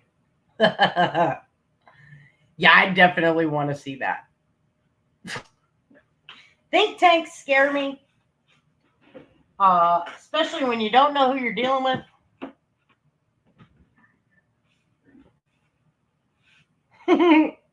Yeah, think tank is like a collaboration. Anything can have a think tank. So if I was Samsung and I wanted to develop a new phone, I could have a think tank, and it could just a bunch of people that I brought together to come up with the idea. That's kind of what a think tank is. I mean, ish. You could Google it and it'd probably give you a better example as that, but that's the thing I could think of on the top of my head. Okay. All right. I thought that's what you're talking about at Christmas tree. Okay. But that's going to end it today. Like I said, we've got a lot of broadcasts to go over. Hopefully it doesn't kick my channel because some of these topics are insane. So yeah, I appreciate y'all. Yeah, think tank. Oh, oh, okay. Crispy, I don't know. Probably because she is a Q-tard. That's probably why. All right, y'all. I'm going to end it. I will see you guys probably tomorrow. Bye.